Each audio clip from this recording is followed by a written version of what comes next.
What if we run out of time and second chances? Empty-handed.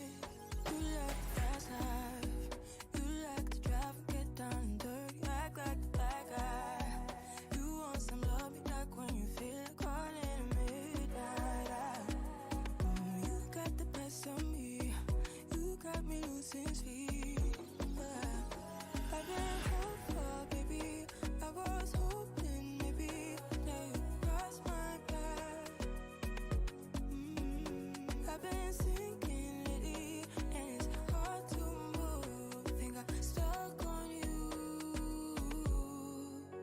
We're in transits, going off to different places, different planets. Watch your aura pass me by, losing balance.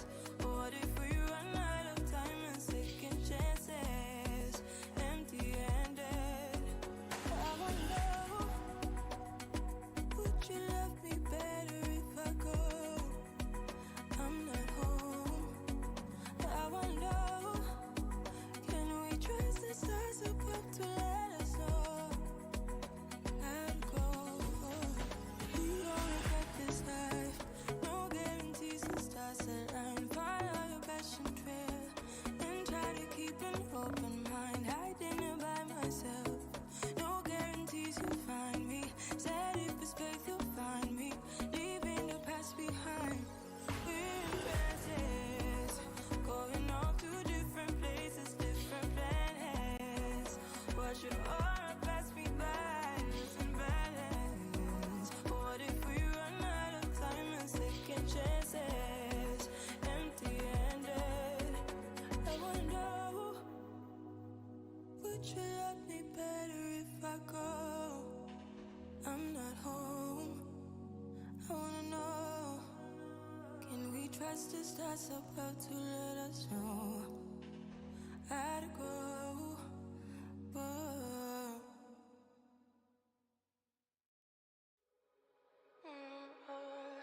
we're in trances, going off to different places, different planets.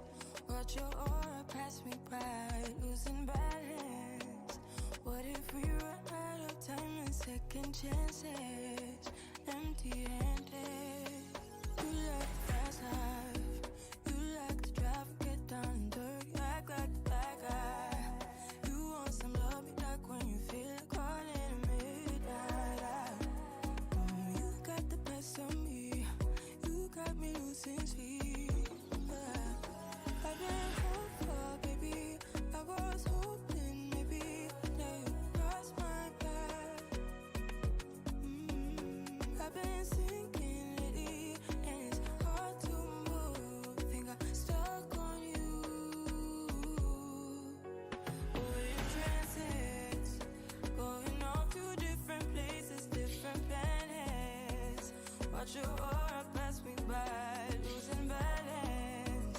What if we run out of time and second chances? Empty-handed. I wonder, would you love me better if I go? I'm not home. I wonder, can we trust the stars above to let us know? I'd go. We don't regret this life. No guarantees the stars align. Follow your passion trail and try to keep an open mind. Hiding it by myself. No guarantees you'll find me. Said if it's faith you'll find me. Leaving the past behind. We're in transits, going off to different places, different planets. Watch your aura pass me by, losing balance. What if we run out of time and second chances? Empty-handed. I wonder, would you love me better if I go? I'm not home. I wanna know, can we trust the stars above to let us know? I'd go, but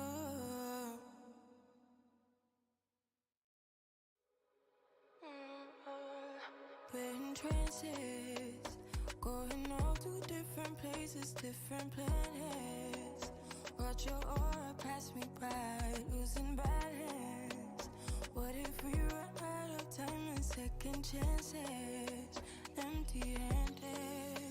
You like the fast life. You like to drive, get down and dirty. You act like the bad guy. You want some love, be like when you feel like calling at midnight. You got the best of me. You got me losing sleep. I've been hopeful, baby. I was hoping maybe that you cross my path. I've been sinking lately, and it's hard to move. Think I'm stuck on you. We're in transits, going off to different places, different planets. Watch your aura pass me by, losing balance. What if we run out of time and second chances? Empty-handed. I wonder, would you love me better if I go? I'm not home. I wonder, can we trust the stars above to let us know? I'd go. We only got this life, no guarantees and stars align. Follow your passion trail and try to keep an open mind. Hiding it by myself, no guarantees you'll find me. Said if it's faith you'll find me, leaving the past behind. We're in transits, going off to different places, different planets. Watch your aura pass me by, losing balance. What if we run out of time and second chances? Empty-handed. I wonder, would you love me better if I go? I'm not home. I wanna know, can we trust the stars above to let us know? I'd go. Whoa.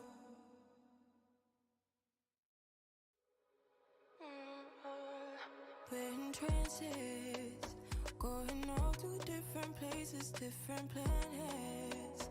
Watch your aura pass me by, losing balance. What if we run out of time and second chances? Empty-handed. You like the fast life. You like to drive, get down and dirty. You act like the bad guy. You want some love, be like when you feel like calling at midnight. You got the best of me. You got me losing sleep. I've been hopeful, baby. I was hoping maybe that you cross my path. I've been sinking lately, and it's hard to move. Think I'm stuck on you. We're in transits, going off to different places, different planets. Watch your aura pass me by, losing balance. What if we run out of time and second chances? Empty-handed. I wonder, would you love me better if I go?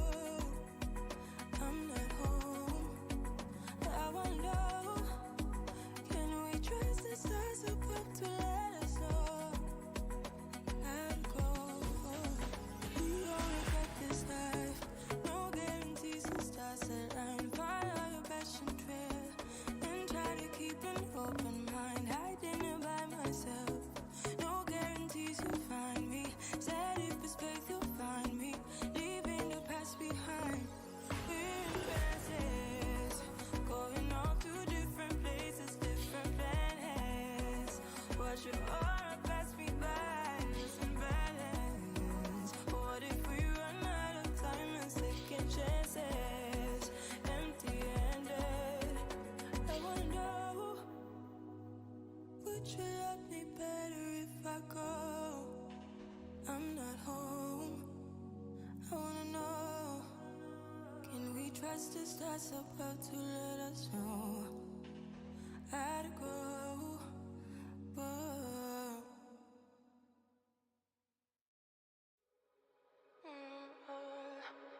trances, going off to different places, different planets. Watch your aura pass me by, losing balance. What if we run out of time and second chances? Empty-handed. You like the fast life, you like to drive, get down and dirty, act like a bad guy. You want some love, you like when you feel caught in the midnight. You got the best of me, you got me losing sleep. I've been hopeful, baby, I was hoping maybe that you cross my path. I've been sinking lately, and it's hard to move. Think I'm stuck on you. We're in transits, going off to different places, different planets. Watch your aura pass me by, losing balance. What if we run out of time and second chances? Empty-handed. I wonder, would you love me better if I go? I'm not home. I wonder, can we trust the stars above to let us know? I'd go. We only got this life, no guarantees and stars align. Follow your passion trail and try to keep an open mind. Hiding it by myself, no guarantees you'll find me. Said if it's space you'll find me, leaving the past behind. We're in trances, going off to different places, different planets. Watch your aura pass me by, losing balance. What if we run out of time and second chances? Empty-handed. I wonder, would you love me better if I go? I'm not home. I wanna know, can we trust the stars above to let us know? I'd go. Whoa.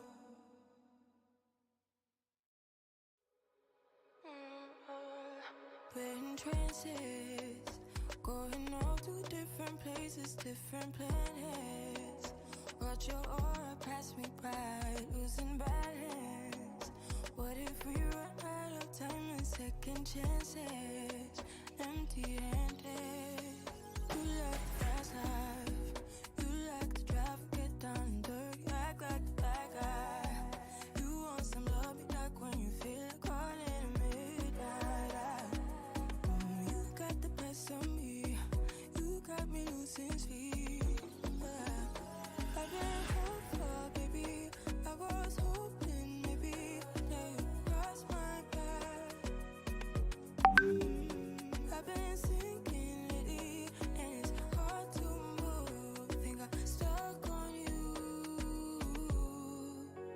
We're in transits, going off to different places, different planets. Watch your aura pass me by, losing balance. What if we run out of time and second chances? Empty-handed. This is stream is starting though. Yeah, Still on stream is starting. Has it changed for you? Yeah, I'm good, bro. Yeah. All right, what's up, people? Let's get ready to go. We're back for another day. First of all, yesterday we had to, you know what it is. We had to rerun, okay, for so many reasons, and I hope that you guys find it to your heart to not break my head. I know you will not forgive, but don't break my head. That's all I'm Forgive, saying, forgive. You guys should forgive, This forgive. head, I You love, know how these things go. I love You this y'all head, know how these things so go. don't break it, eh? Don't worry, All right. is the forgiving season, guys. Barca de Yeah, Salah and Barca de Eid or whatever, niggas. Like yeah, y'all know what time it is yeah, now. This is the yeah. season for forgiveness. So let's get it Exactly. popping. Let's get it popping. Exactly. It's the Fire Easter hunt, ladies and gentlemen. Let's get ready to pop it. Yeah, yeah, it is what it is. So we're gonna be moving straight into the games right here. Whew, I do hope that I can see the same amount of aggression that we saw yesterday. So let's just hop in to the games right there. We're on board with the boys from EFX, and before we proceed to talk about anything else, let's just take a look at that flight path right there, moving all the way from that southeastern region down towards Severny in that north central, and there's a lot of space for this team to work with. Chris, so what do you think is going to happen? You think we're going to see a lot of early action there? I mean, the early action looks like the plethora of the game right now. There's so many teams, and that playing path is quite interesting. All the way from that little bit of a southeastern corner from Novo all the way down to Severny. I mean, there's so many teams that there's a possibility that they will be landing on top of each other, and there's a whole lot of action that might just kick off. It looks there's so much that looks like it's going to be taking off right here. You can see the guys from Active Gaming. I believe they will be rotating around these eastern areas, and there's so many teams around this said area as well. So there's a chance that engagements will be the order of the gate going into the first and second zones. Yeah, also we're seeing the boys from Rootless go, really close to the boys from Afro Esports, and we might be seeing something going down between the two of them as well. The boys from Afro Esports. They're. I mean, what do you have to say about them? Yesterday's game before this run, we saw them be, absolutely outstanding. They've got a whole bunch of kills, but now we're seeing Coco get into some trouble right here. And Picker Boy just picked a boy. See what I did there? Peking boys. I mean, it's quite interesting seeing Afro Esports and the guys from Relentless and engagement all the way out here in Milta. But Afro Esports is one of those teams that definitely, when it comes to aggression, in the top bracket. We saw them yesterday finish very, very strongly. Unfortunately, it would count for nothing. But hopefully, they can replicate whatever it is they took yesterday. They can take some more today and get some more numbers on the board. Yeah, absolutely, absolutely. If I could give some, compensation to the teams, who did extremely well yesterday, I wish I could. I wish I was Dangote. I would definitely, find a way to give that compensation. But regardless, I am very far away from Dangote. In fact, a couple of thousand zeros away from Dangote, a couple of million zeros away from Dangote. La So la, stop lying, I fire, stop can't, lying. Shh, no, they lie, no, they lie, no, I, they lie, no, they lie, no, they lie. I Each can't one be a really, couple of thousand. You're just like I can't 1-0 really. away, 1-0 away. Won't Why they do do. like Please, please, say? please, please, please, please. I don't want arm robbers. Come to my Okay, all right, but we'll be taking a look at several different positions where we might be seeing teams, just moving all the way to. Also on this map, we're seeing that map move all the way towards that western central region right there. And we do see Primax, Ferry Pier, Gatka all being unoccupied, and we might see several different teams like Fugitive Esports starting to make their rotations. But we're not done yet with the boys from Afro Esports as they're getting into the mix right there. They do get a knock onto Asado, one of the players from the boys from Rootless, and I do believe that right on the very end between these two.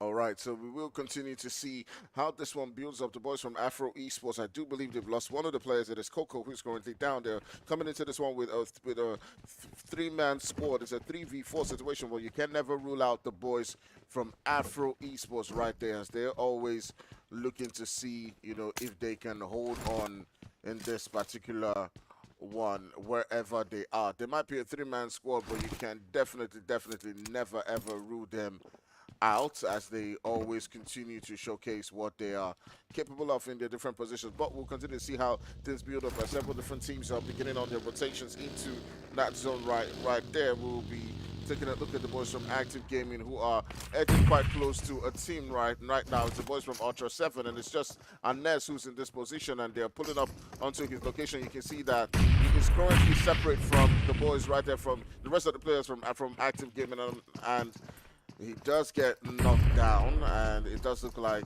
yeah, he's obviously going to be tested, as the rest of the players from Active Gaming are not currently within this vicinity.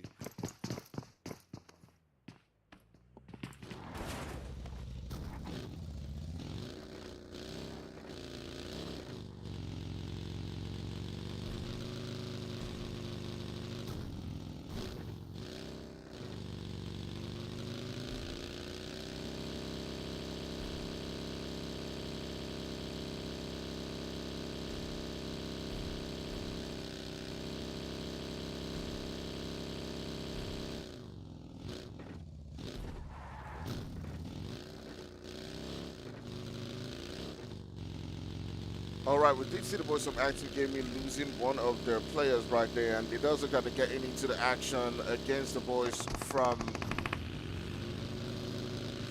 from Ultra, and they will be getting out of that position as Bego and seven of the ones left right in that position, and they are getting into a really tough one as they do lose another player, God here, and now he's just left with Bego, who's trying as much as possible to see if he can get out of this position. It does look like he's going to get out of that one, but now turning aside onto the boys from Habitual, who are getting into a fight right there with the players from. So it is the boys from Habitual coming up against I'm not sure this team got into and Shad somehow keeping the hopes alive in this particular one as he's down to the last player, and it is looking quite tough for him as the boys from UG are currently pulling up onto this location. They send another nade, but Frick will be the one to keep the hopes alive for his team. So the boys from UG do manage to somehow hold on to their life for them in this game right here. All right, so we're down to now 13 teams right here within the lobby, and so far it is the boys from Habitual who've been taken out of the game. On the other end, Habitual are looking quite. On the other end, the boys from UG, sorry, not Habitual, are looking, quite strong and quite good. There's still some fights going down on the kill field between the boys from Afro Esports and the boys from Rootless as they're setting on the shots. Rootless have lost two of their players, and they're currently sitting down with just Nabello and Pick a Boy. They're still looking like they can pull off something in this position, but Afro Esports are not having any of that. They've also lost two of the players, so they're currently sitting down in a 2v2 situation right here. So we'll see how that one continues to play out between the two of them. But do remember to hit that like and hit that subscribe. Let us know what you think on who is going to be, holding that winner chicken dinner. Priest, are you there? I'm not sure if he's here. I can't hear you on Discord as well, but anyways, I'm sure I do feel like he's occupied. He will be back with us in a moment. Um, but yeah, I mean, things are going, quite, should I say, a bit aggressive coming on between the boys from Ruthless and Afro Esports. It is pretty much mutual assured destruction between the two of them. Now, here's the thing: there's also, a squad who's rotating along this particular region. There's the boys from Ultra. There's boys from from Ultimate Rage who took out three players from Active Gaming quite early on now coming up against the team right there, and I don't know. I do feel like there are obviously changes coming to this fight, and just coming with the third parties right there, and basically seal this deal because remember it's just two squads on each end, and it might be pretty difficult for these teams to defend themselves if they do come up against a full team. So we'll see how that one continues to play out for them. But regardless of that, let's take a look at the map and see where all these teams are currently drifting towards. We do see the boys from MOB in that central position right there, just outside of Pachinki. The boys from Fugitive Esports have now rotated all the way towards that Gatco region as well as Invictus.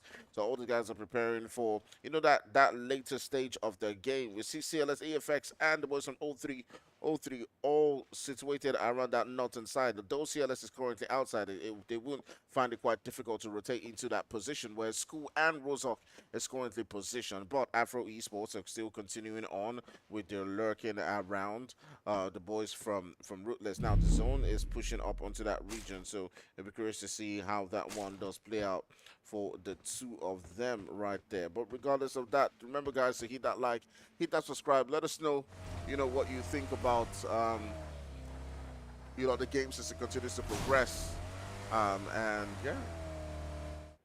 Yes, ladies and gentlemen, hit that like and that subscribe button. Let us get these numbers up. If you like the Mm-hmm. stream, more people will see the stream.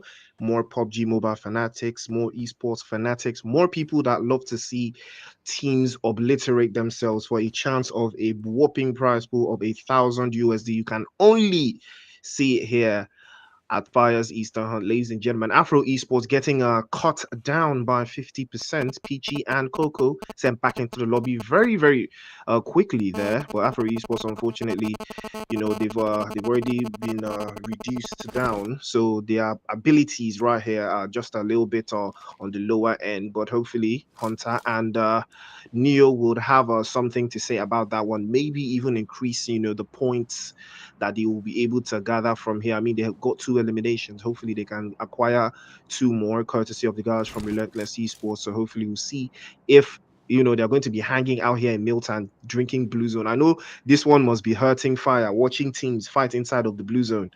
Yeah, it's totally hurting my eyes, man. I've said this over and over again. Like fighting outside the zone is definitely a no-no for me.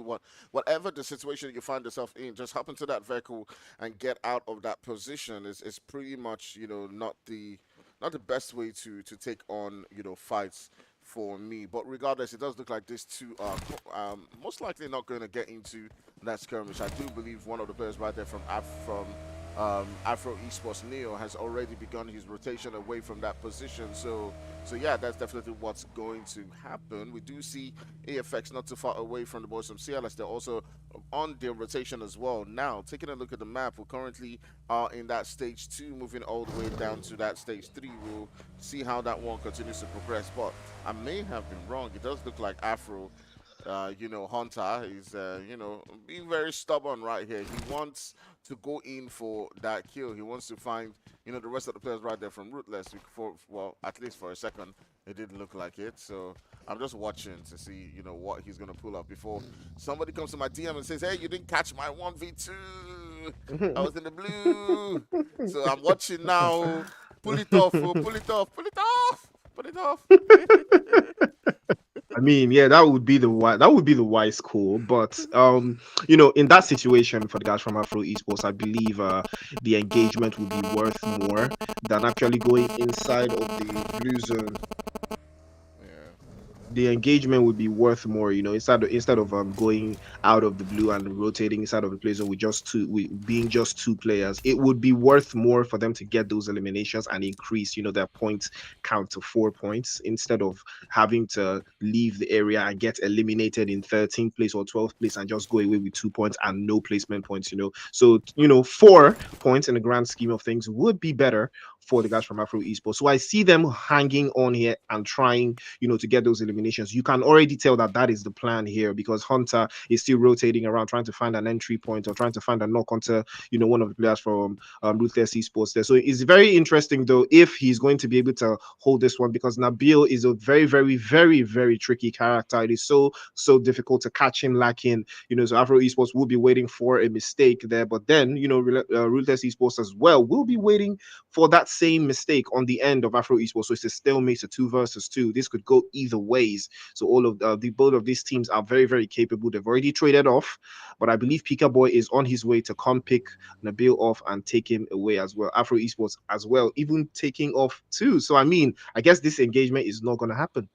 Yeah, the two of them, had plans of, making that engagement. But I mean, how long are you going to stay in that blue? How long are you going to, be getting in, giving up your hopes of getting into an engagement? At some point in time, you've just got to hop into your vehicle and just get out of that position. And exactly what the boys from, Afro Esports have done. But they were careful in making sure that they were not getting attacked while they were trying as much as possible to get out of that position. So we now see them, approaching that zone. It's moving all the way towards that stage 3.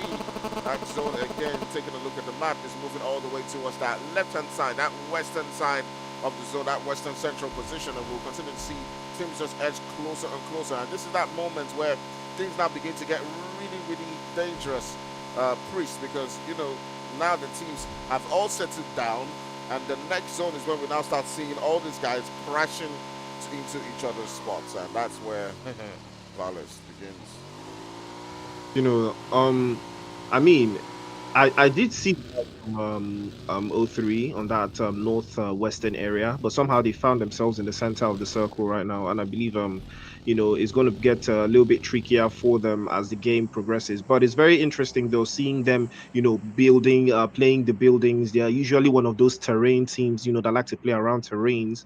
But Invictus is just north of Griff's position. They might just decide to peek in and try to get a couple of shots away towards our most wanted because he's the most exposed player, while Ultimate Rage will be rotating by the edge of the play zone, just on that little bit of that eastern side. They're trying to find a way inside of the zone right now. Apex is the only team right now that is in their way. Hopefully, this engagement will come through. This might be a very interesting one, though. Ultimate Rage versus Team Apex. Fireboy, surely his trigger fingers are itching right now to get a couple of eliminations through, but Ultimate Rage already 3 eliminations up, and I'm pretty sure they're looking to find some more. And hopefully, they will get into this skirmish with Team Apex. It is brewing. It is very, very close. It just takes, a couple of shots away, and that engagement might just see the light of day. Well, the two of them, want to get into this engagement, but Apex just, I'm not really sure. They do decide, hey, you know what, we're just gonna take off from this particular one, not get into, a lot of trouble in this particular position, and that's exactly what they're gonna do. They're gonna get away from the boys from Ultimate Rage, but it does look like they're getting chased right here. As right now it is on Slayer and his boys. They want this one. They want to get into the fight. You can see them pursuing them, looking to see if they can take them out. But I mean, sometimes when the tiger is chasing the elephant, it's not the wisest thing to do. It's you know, you can get stumped. I don't. Fire. I don't know what kind of analogy that is. Tiger I chasing the tried to pull elephant. off one of them. I don't know. I don't know why you are Teducci. so. You are just a local champion. That's what you are, man. You're a local champion because I don't It's even not know, even know local what champion. kind of It's not that even. kind of reference It's not that even is. this. But Ultimate Rage. I mean, imagine Team Apex getting chased though. That is a sight. You can only see that here. Team Apex getting chased, by another team, Ultimate Rage for that matter, So you know that for a fact that Ultimate Rage, they want all the smoke. They already 3 eliminations up. But speaking of eliminations, you can see Griff from O3 getting stomped away by Habitual Gaming and Fugitive Esports working hand in hand all the way out there in the center, position of the circle. But Ultimate Rage just crewing this top part of Everest, and I believe they would just be hanging on here for a little bit though. But I don't know if they're aware of Team EFX. They are cruising very, very close there. Phantom drives a little bit too close for comfort. I'm pretty sure they've heard his vehicle. EFX are not to be trifled with. Carl is already stewing there, waiting to send off those M416 shots in this general direction. I don't know what Phantom's plan is here. I believe this is some, information gathering going on, but I believe they might just get blown away if they're not careful. As you can see, Slay will be tagged away to about 40 HP, and now is the engagement is starting to cook. Grenade from Sully. Yeah, absolutely. The boys from EFX are beginning to, they understand that there are some options right there in front of them, and they're sending on the nades onto that position. There's so much action going down at every single position. There's also the boys from EFX who are sending on the shots onto this particular region. Actually, the boys from Apex sending on the shots onto this particular region, and that does leave the boys from EFX to just redirect, decide to just pull out of this particular position right here to just change their current base. And I don't know, Chris, for me AFX is putting up the right move right here, just backing off a little bit, trying to get themselves into that zone. The boys from UL now have to push into this location within the zone. Yeah, EFX got that strong pull-out game. You can see the way they're pulling out. He ain't trying to get caught up. He ain't trying to catch that dash slow. But Phantom will not relent. The guys from Ultimate Ray will be spraying through, and Pyro will be getting caught out there by Phantom. And now that is the knock that ULR have been looking for. And another knock goes through towards EFX. Carl, the next one to go down. And Sully's trying his best to keep them at bay. A couple of sprays with the M4, trying to catch them again. But his teammates keep falling one after the other. And a couple of sprays from Sully, trying to send the guys from Ultimate Rage all the way back. And Reverb is the last one. all the way behind, trying to give cover fire, but Ultimate Rage continued to send the shots forward and forward. But Sully trying his absolute best, trying to deal damage towards the guys from Ultimate Rage, and he is going to get another knock. Sully just too OP. Another one for Ultimate Rage goes down, and I believe that is 3 knocks. It's all left to Sully now and Reverb. They start to cook, but now the S12K is the weapon of choice from Slay here. Might just get the knock onto Carl there. He has to fall all the way back. The revives might just be the right choice, but S12K versus M416, who wins? It is the 2 versus 1 that wins every single time. It is EFX eliminating the guys from Ultimate Rage. Beautiful performance coming in from EFX. They did lose Pyro and Carl, but they will walk away with 4 eliminations. And they did have to sacrifice 2 of the players in that fight. But at the end of the day, they came out on top with those 4 eliminations right there. It's the boys from AFX who did prove, courtesy of Sully and Reverb, that they are not to be trifled with and they can hold their position. I mean, the both of them combined together have a lot. I mean, AFX is one of those OG teams. They've been at this for a very, very long time. If you know anything about the sub-Saharan African esports, they've been doing this for a while right now. So we're going on to this game. There's still so much action going down at every single point. We continue to see, how it's building up as we do see some action going down between the boys from CLS right there in the zone, and the boys from Oh, 21, and right there, the last player from CLS. And just like the other fight, it is 2 players from 21 that are currently left in this position, and you do see right there the last player from Active Gaming. It is Bego, who is currently just maybe looking for too much trouble that he can probably handle. Bego has always been a coconut hair kind of player, super, super stubborn. And he is the last player for Active Gaming, but he is caught, outside of the play zone. This is zone 4. He has to be on the move there. And the rest of his teammates have all been slaughtered. I think courtesy of so many other teams, you can see the engagements have already brewed him out. Unfortunately for him, he does have 1 elimination, and hopefully that is going to be working in his favor going soon. But Active Gaming are in the top 8 right now, so they know for a fact they already got 1 placement point to pack right through with Bego's elimination. But Fugitive Esports are not letting Team Apex rest in this one. Shy is going to be using the Bison to spray and pray to connect, but he is going to be spotted and tagged up. Has to be very, very careful. Jumps just behind the smokes there, and the rest of the guys from Team Apex, they will be hearing him as Bego will be spotted and sent back into the lobby in 8th place. 2 points for Active Gaming. They need more if they will be looking forward to get that first place finish. But Team Apex just hanging a little bit interestingly by this corner here. They will be hanging on at least for a couple of more minutes. The play zone is not going to be squeezing them out just yet. Escobar north of that position, just trying to give cover towards Shy here. And ever since Shy left foul play, I don't know, I'm not sure how he's been faring in Fugitive Esports, but we're about to see right now. Beautiful grenade right there, but Starlight, or rather Moonlight, will be moving away, but Shy will spot him, and that's a beautiful way to get called out. He is going to be eliminated beautifully by the Bison there. Shy starting to cook. And Blessing just outside of that area there, waiting for Shy to get caught out, and he is going to get caught out, tagged away all the way down to 20 HP, but the grenade from Shay is going to eliminate him, but that is going to be the end of Fugitive Esports.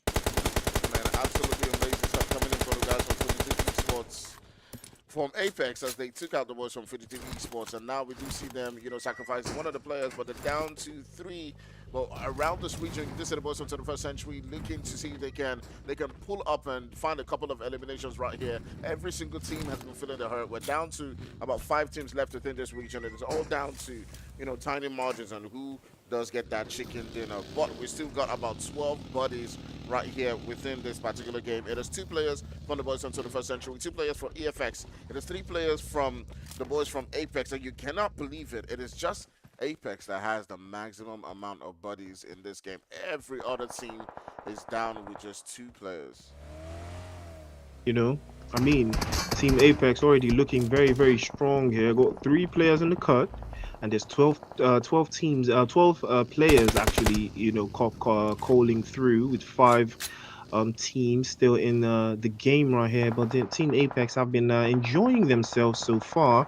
Got 3 eliminations, not the highest of the bunch, but still they have the numbers advantage so far. Team EFX fighting for their life. They do have a little bit of play zone to work with, and the smokes are already cleaned out. But now, 21st century Pharaoh spraying inside of that smoke, trying to get some hit markers just to give a little bit of a warning there. As the guys from EFX are holding their own. Ooh, Ace will be spotted. DB or DP will be sprayed in that general direction, but he will make it out in time. He is going to be spotted again by Reverb, but the bullets will not be connecting this time around. The guys from 21st Century have found a way to survive just a little bit longer there. But ooh, Relentless Esports just catching a whiff of O3. Reverb will be spotted immediately again and dropped away by Firo. Unfortunately for them, he's not going to get that confirmation. Fire, the guys from 21st Century, they are doing a marvelous job with Yeah. just two players. Yeah, absolutely amazing stuff coming in from Ace and Pharaoh, the two power horses right there, as they do continue to put in the damage onto Sully and Reverb, currently peppering them to the ground, obviously making it quite difficult for the boys from EFX to rotate out of that region. But now here comes the Fire Boy, the boy right there from Apex, putting in the work right there onto the boys from 21st Century, and right now leaving them with just one man. It does look like they might be able to pull up onto this location. Can the boys from 21 get the revive just in time before the boys from Apex pull in to finally get that confirmation and elimination in the bag? You can see the heal coming in from Pharaoh, making sure that he does not get thirsted. But the shot comes in from the distance, and it's sweet revenge coming in for the boys from EFX as they do take out the boys from 21 Century. EFX, the chefs of the lobby, they've been cooking since morning, and it looks like the food is about to done. As Sully will be parking inside of that this little couple of buildings here, but Reverb will be spotted by Blessing and sent back into the lobby so quickly before you can say S12K. And EFX will be fighting for dear life. Their grenade in hand of Sully there might just decide to bounce it off the walls and to connect to She right outside. But that's on equal footing there. EFX 8 eliminations to them, 6 to Sully. Sully's still alive. They have to be careful, however. Sully has been on the search for blood there, but O3 will be creeping up very closely there, as I believe that is Nexus just hanging in a little bit too close there. Ace is his teammate, the only one left. There's a two-man team there, 2 eliminations courtesy of Rails, and a beautiful use of the utilities coming in from Nexus there. But Ace spotted, he peeks outside of the window, and immediately his head goes down. A couple of shots again sent through the door, might just break him right through, and he might just be confirmed by Fireboy. But luckily, he makes it out of dodge. Nexus will be there to get him back up.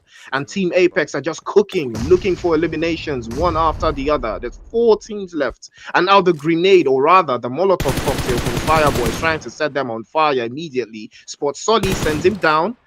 Unfortunately, the bullets will not be connecting. Fire, this is a beautiful position being held by Team Apex. But again, don't forget about Relentless Esports. They're the only teams inside of the play zone. Yeah, definitely. The boys on team need to capitalize on their position, see if they can get those extra hits of elimination.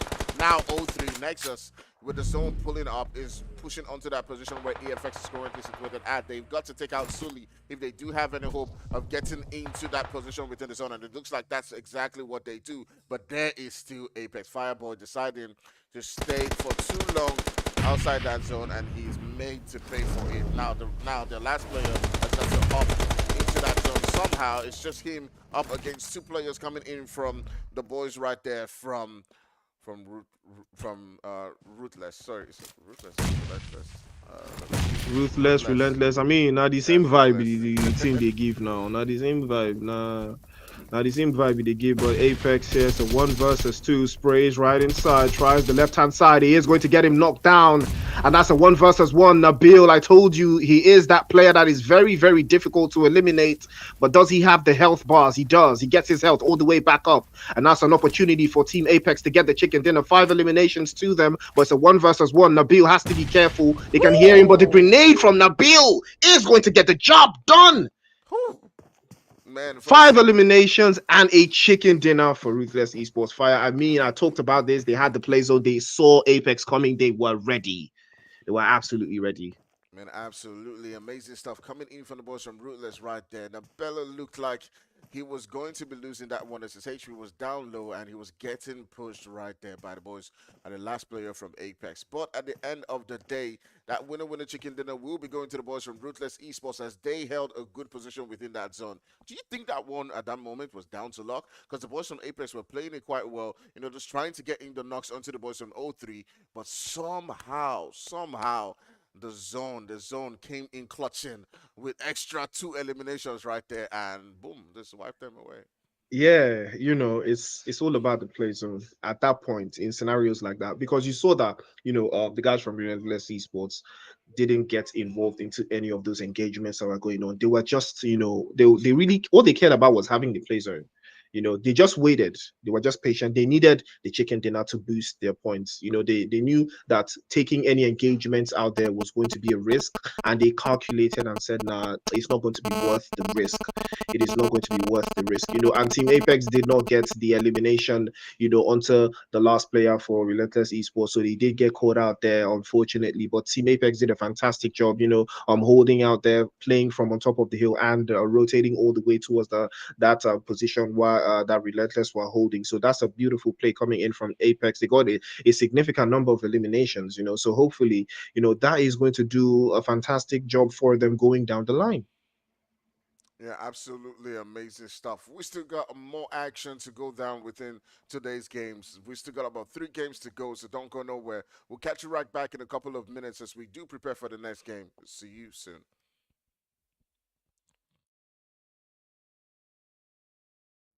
Act like the bad guy. You want some love, be like when you feel it calling midnight. You got the best of me. You got me losing sleep. I've been hopeful, baby. I was hoping maybe that you cross my path. I've been sinking lately, and it's hard to move. Think I'm stuck on you. We're in transits, going off to different places, different planets. Watch your aura pass me by, losing balance. What if we run out of time and second chances? Empty-handed. I wonder, would you love me better if I go? I'm not home. I wonder, can we trust the stars above to let us know? I'd go.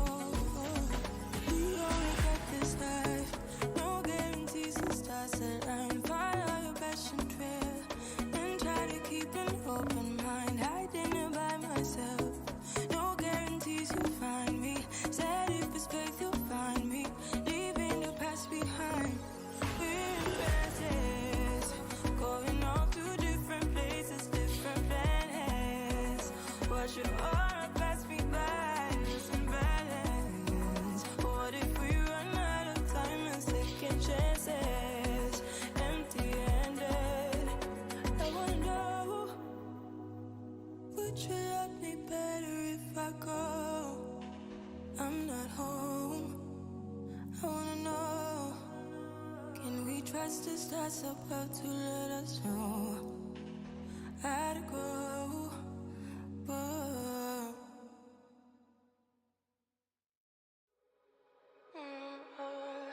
We're in transits, going off to different places, different planets.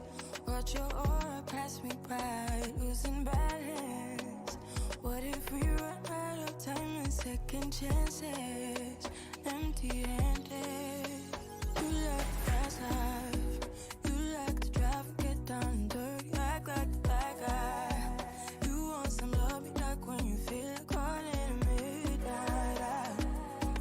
You got the best of me, you got me losing sleep. I've been hopeful, baby. I was hoping maybe that you cross my path.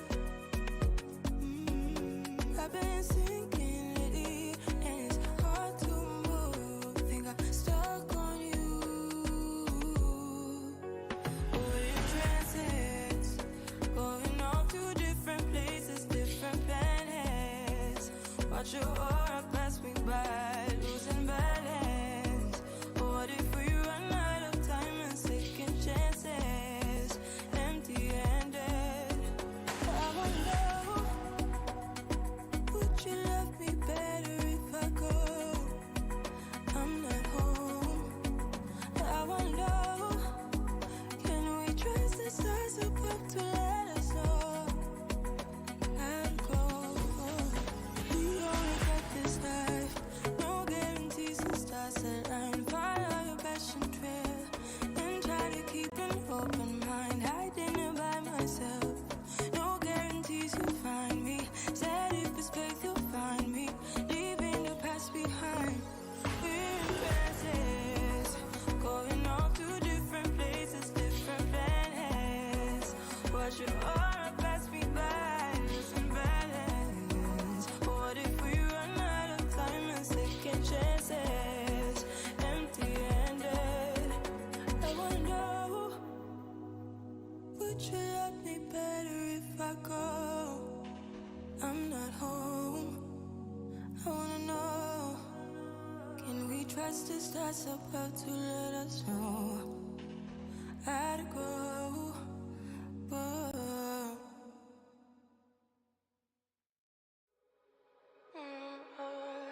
We're in trances, going off to different places, different planets. Watch your aura pass me by, losing balance. What if we run out of time and second chances?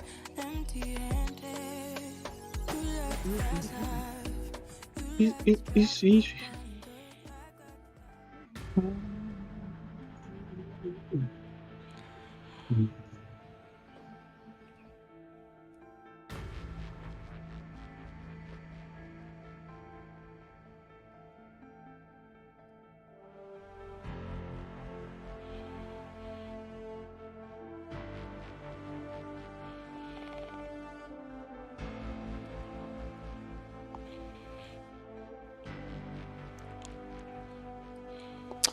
Hey guys, so we're getting back into the game right now as we are trying to, hop onto this game. So I am Priester currently right here. We're taking a look at the entire leader board, and we'll be hopping to the game in a couple of minutes as the teams are getting ready and are gearing to, just hop into this particular one. So what do you think about the leaderboard so far, Priest?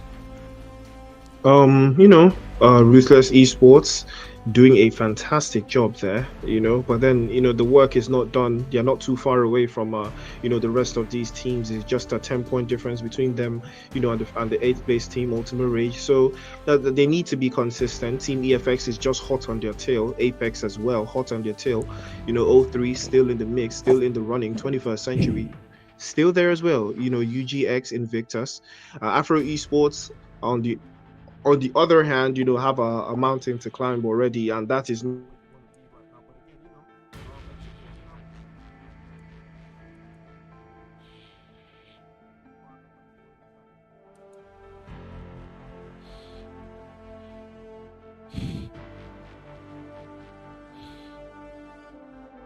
now. Yeah, all right. We'll be keeping, a close eye on that and see how it continues to build up for a lot of these teams as they will be, gearing up for that top spot right there, all the way in that first page. As we're about to begin what is the next game of the night, and yeah, it has been lovely. I would like to see your comments and your thoughts on how that first game went about. We do see several different people just going absolutely crazy. I do know my mic was a bit low in the previous one, so we will see how it continues to build up.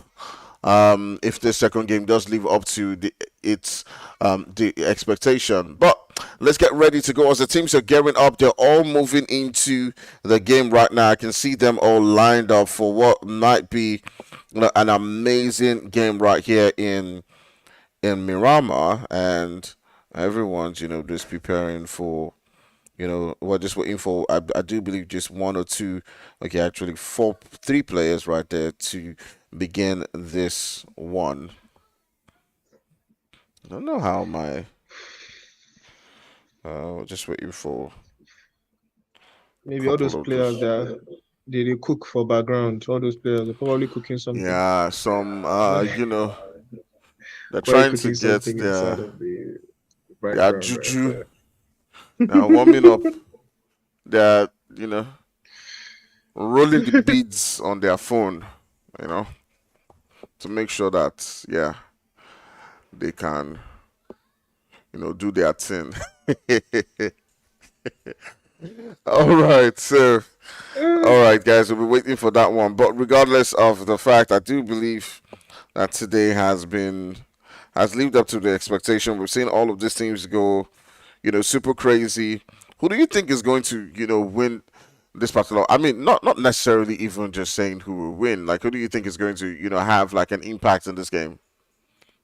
Well, sorry, what map are we having now? We're having Miramar, yeah? Yeah, we're going into They're having Miramar. Yeah. Miramar. So I'm, Afro Esports, definitely Afro Esports. I mean, they don't play around when it comes to Miramar. They're one of those teams that every single time I've seen them in Miramar, they are always performing at least 9 times out of 10. And I feel this time will not be any different. Especially PG is coming in, fully strong, fully ready. And I'm looking forward to seeing Afro Esports turn up once again in Miramar.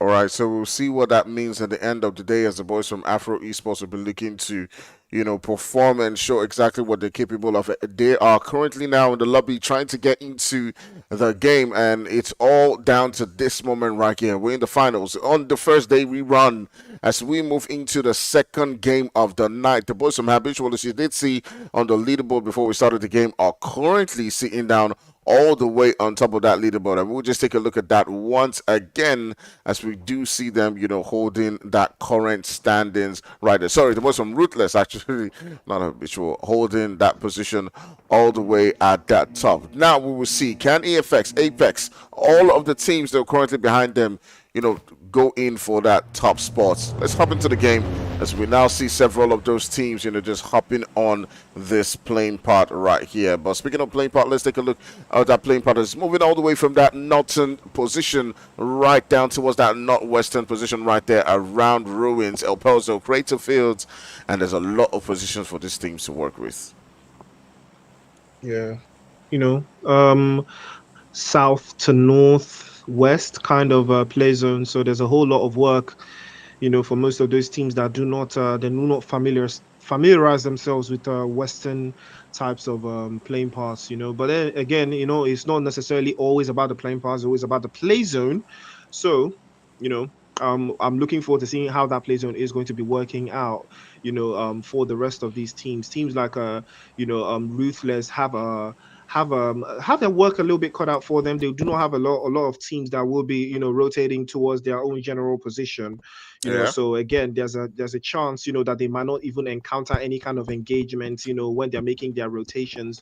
So I'm looking forward to see that northern area, who is going to be taking those northern positions. The west is going to be a little bit congested with EFX and 21st Century, in that area. But Afro Esports will be heading towards that northern area, maybe Water Treatment, San Martin, Hacienda, all those areas. They will be hanging around there, and I don't think they will be being contested, at least in the beginning stages of the game. But I'm looking forward to seeing what happens on that northwestern area. And I'm talking about La Cabrera, El Pozo, Trailer Park, and all of those areas. So there's a whole lot of possible engagements right out the gate.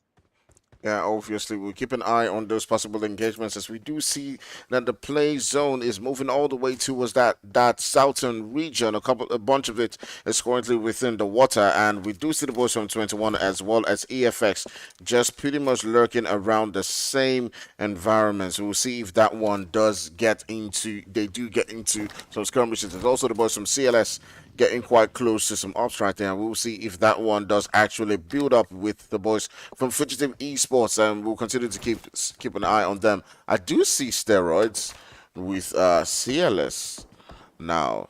Ooh, Okay, 21st some century. cooking. 21st century getting called out. I told you about this western area, EFX and 21st century already getting into the heat of the action right out of the gate right there. And baby will be knocked away, but unfortunately, He does have Pharaoh to the rescue, so they are back to a four-man team. Hopefully, they will not be getting into any kind of skirmish, at least for the time being. There's a whole lot of work, though, that is required of them to get out of this position and into the play zone. They are not inside of the play zone right now, and EFX do have a better position. The high ground is not necessarily always the best ground for some of these teams. Speaking of 21st century, but hopefully, I see them, standing their ground and making it out of here alive. Yeah, we'll see how this one does build out. I suppose some AFX are currently just lurking around this position. They're pulling up quite closer towards the boys from 21st Century. They want to take this action. You can see them, but that's the way they are getting closer. Reverb and his boys are itching, quite close towards this position, and they're already looking to see if they can continue to do some damage. It does look like they reduced a little bit of HP from Baby and 21. And we also see on the kill feed, the boys from Active Gaming also getting into a little bit of action right there with the boys from Habitual. So we'll keep an eye and see how that one does develop as well. But 21st Century just looking like, they want to just back off away from this one. It's not a lot of times that you see 21, just itching away from a fight. But it does look like that is their preferred action in that position. So, yeah, we're just going to turn our sights onto the boys from, Habitual Gaming, see how they're currently faring as they've lost two of their players. It is 419 who's been taken down as the boys from, Active Gaming are inching closer towards getting, the second elimination right there as they do take down 419 and send him back into the lobby. It is Surge, Top G, and Gaudier who do get those little bits of eliminations to get a couple of elimination points in the bag for them. Okay, so currently on ground, we're still sitting down with a whole bunch of squads. It is 15 squads in this one. We're still in just stage one, Priest. And, what do you think about the action that started so far?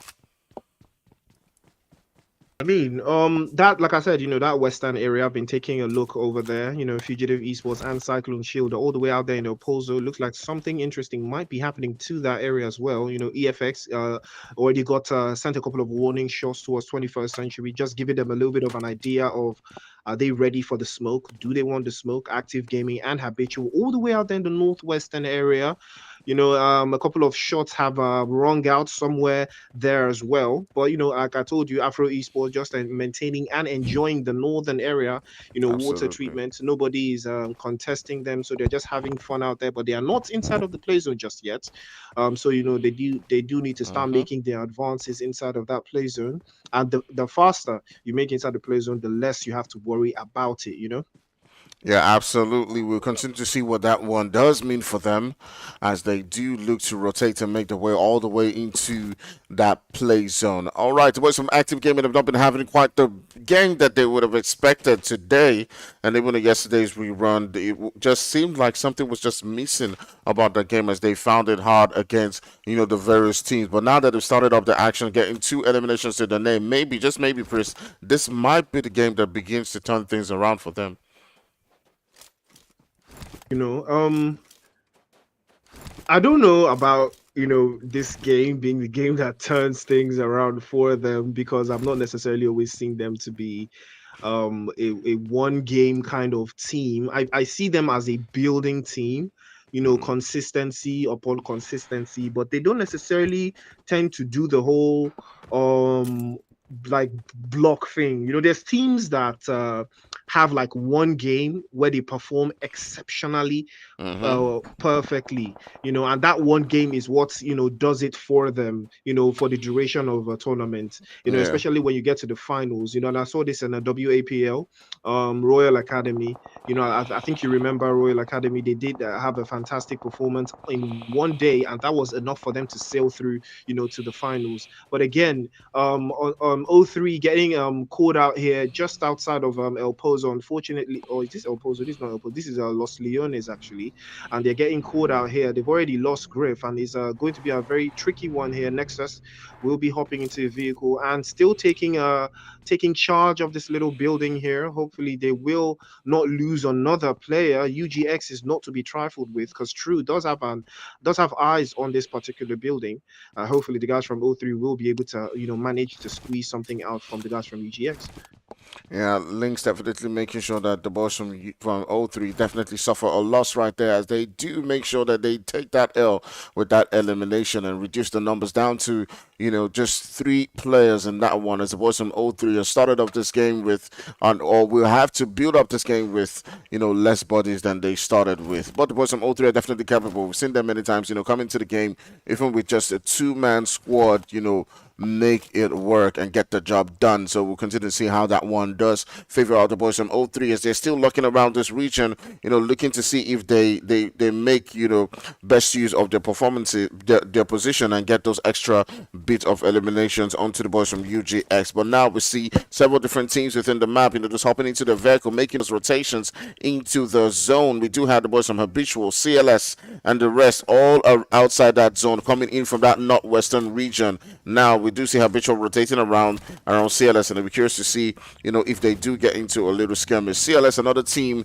that we've sang praises about them for a very, very long time. We do know they're very, aggressive team, very good team, but there has always been something missing, like an extra little bit of edge missing in their team to just finally, put their foot down on the ground and make it work, win that tournament. It's like it's for me when it comes to the firepower, I put them on the same in my mind. I put them on the same ranking as a team like O3, but I just feel like something is just missing for them. Like you said earlier on, there's some teams.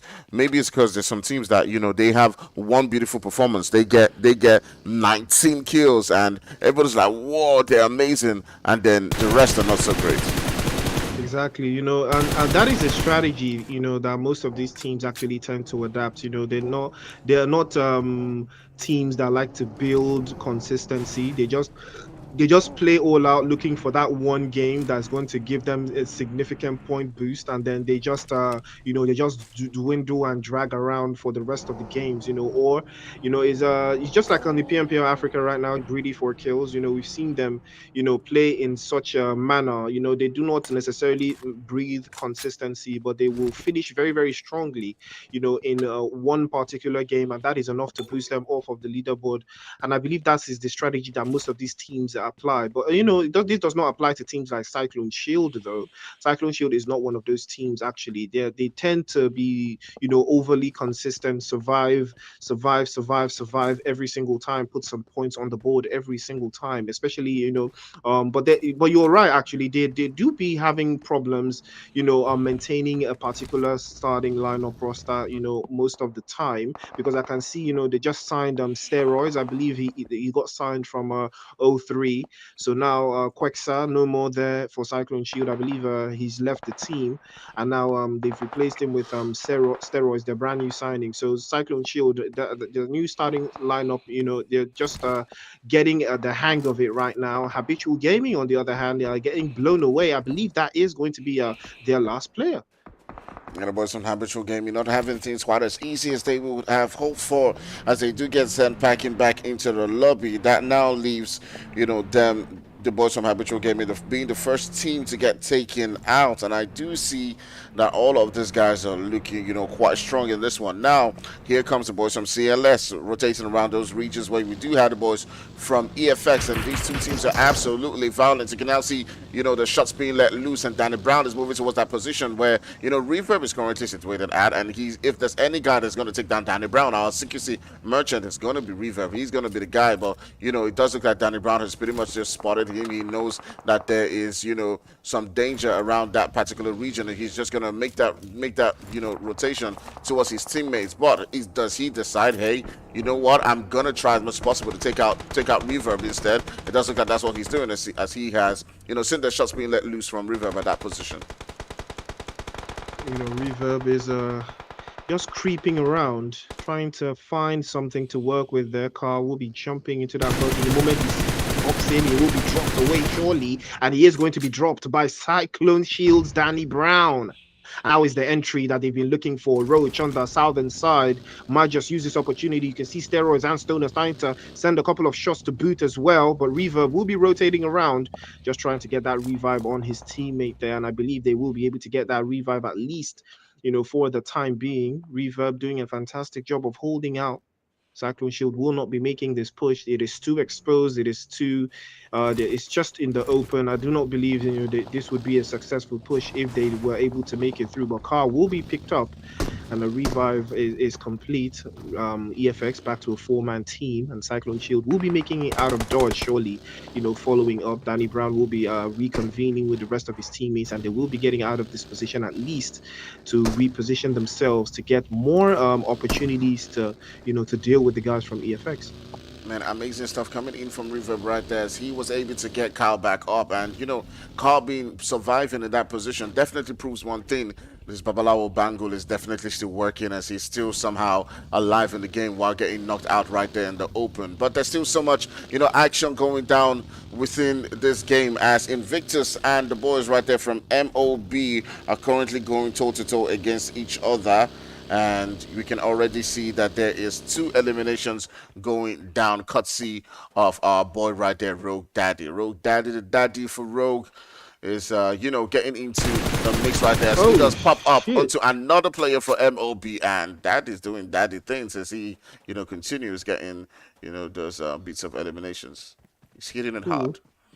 Yeah, Daddy is daddying up and sunning these ops as Invictus will be getting yet another elimination. I mean, 3 eliminations solo for Daddy there, but Invictus will be pulling up, falling to Rage, and Men of Blood will be eliminated and sent back there in 14th place. Beautiful play coming in from the guys from Invictus. They did get 2 players knocked away, but they will be surviving with 4 eliminations, and it looks like they're already on their way up. Yeah, the boys from Invictus did get, a couple of the players put to the ground, but they somehow managed to hold on to their life in that particular position. But let's take a look at the map and see where several different teams are currently situated. That zone moving all the way towards that region, that southeastern region, with the boys from 21st Century holding a position around where Active Gaming is currently making those rotations. But the spot that's actually really interesting is where, Steros and his boys are currently holding. It does look like, Danny Brown and his boys are getting into the mix right there as Reverb does pull up onto Danny Brown, and he does put him to the ground, sends him back into the lobby, and my goodness, Danny Brown showing once again why he is called the CQC merchant as he continues on, impressing in this CQC positions. You know, being a CQC merchant is no easy task. 2 eliminations for Cyclone Shield, courtesy of Danny Brown. He has been absolutely phenomenal so far. He has been one of the top tier players of the region, and it's a big advance and big engagement coming in from him towards the guys from EFX. Reverb has been spotted, and sent back into the lobby. Danny Brown will be smiling at that one. EFX have a lot of work to do, actually. They do have their sights still set on the guys from Cyclone Shield, but it would be a better choice for them to, get a higher ground, a higher ground position to, look over the guys from Cyclone Shield for. But they do have an opportunity to get out of dodge, and I believe that would be the wiser choice. As Cyclone Shield will be making their rotation around. You can see Steroids on that northern area, just getting out of dodge, and hopefully the guys from Cyclone Shield will live to fight from a better position going into the next phase of the circle. Yeah, absolutely amazing stuff coming in from Cyclone Shit right there as they do, courtesy of Danny Brown, get themselves, a couple of eliminations in that position, but they somehow, manage to keep on their full team. It's not a lot of times that you come really close to the boys from EFX and manage to somehow hold on to their life. And sometimes when I see, a lot of things happening within the African space and the Nigerian scene, one thing that I can definitely say is how far we've come as gamers. There was a time when it was very hard for teams within the West African region to battle up against other sub-Saharan teams, but now you can see them going toe to toe against anyone. So that's just something I'll point out there. Like kudos to Nigerian teams for being able to step things up. When they can, or should I say West African teams in general, because not everyone is Nigerian, anyways. But Yeah, regardless of the facts, let's take a look at the map and see where all those teams are beginning to rotate. You're now seeing things, just edge, closer and closer towards that center right there. So who's going to be, getting into the action? The boys from Royal Academy are getting into, what might be a skirmish coming up with the boys from Afro Esports, with Peachy and his boys, known to enjoy this circumstances. But it is Punk who's currently really close to the boys from Royal Academy, and ooh, I do believe that they would definitely relish the opportunity to begin to take them down. And you do see the boys from Royal Academy in a pretty much jackpot mode right now. Yeah, always trying to escape uncomfortable situations. Tokyo's car getting blown away there. Afro Esports do have them in their sights, and Afro Esports, a complete team. This is where they are most dangerous. But O3 still around that corner as well. They might just fall into a little bit of a sandwich there, but Royal Academy will have the advantage of the rest of the players for Tokyo. They're coming in to his rescue. And hopefully, no engagements will be putting up just yet. But Pintua will probably be spotted very, very shortly there. He's seen. Surely he's been spotted. And the information gathering there from Ultimate Rage already working right through. Moon gets the first grenade, drops Invictus, and they lose yet another one, Most Wanted. The next one to fall right through. Mills trying to do an absolute bang-up job there, just hiding behind the pickup truck there, but he might just be spotted away. He is going to be spotted and dropped immediately by Moonlighting here, knocking one after the other. Invictus, Pintua knocked away, Mills knocked away, and Most Wanted knocked away as well. A nice one player left for Invictus. He is going to be Rogue's Daddy. Rogue's Daddy is OP, but is he OP enough to do a 1 versus 3 or 1 versus 4 actually against the guys from Ultimate Rage? Well, that is the answer to your question. No, he is not. He is gonna jackpot for dear life.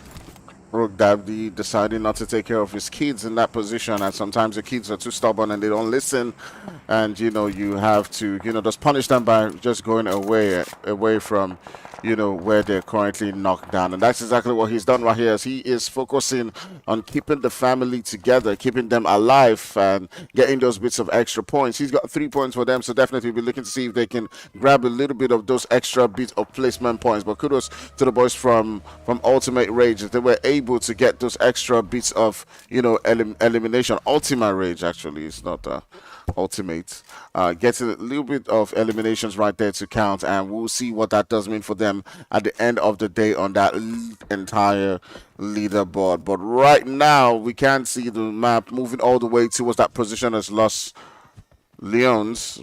Did I pronounce that well? Well, I would, I think it's very ethnic. I think we call it Los Leones.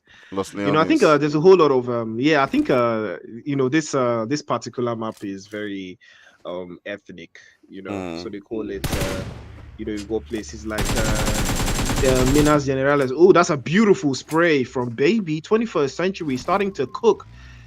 BJE? Is that BJE? Getting cooked? PMPL team getting cooked? It's not BJE, but it's BJE Zik.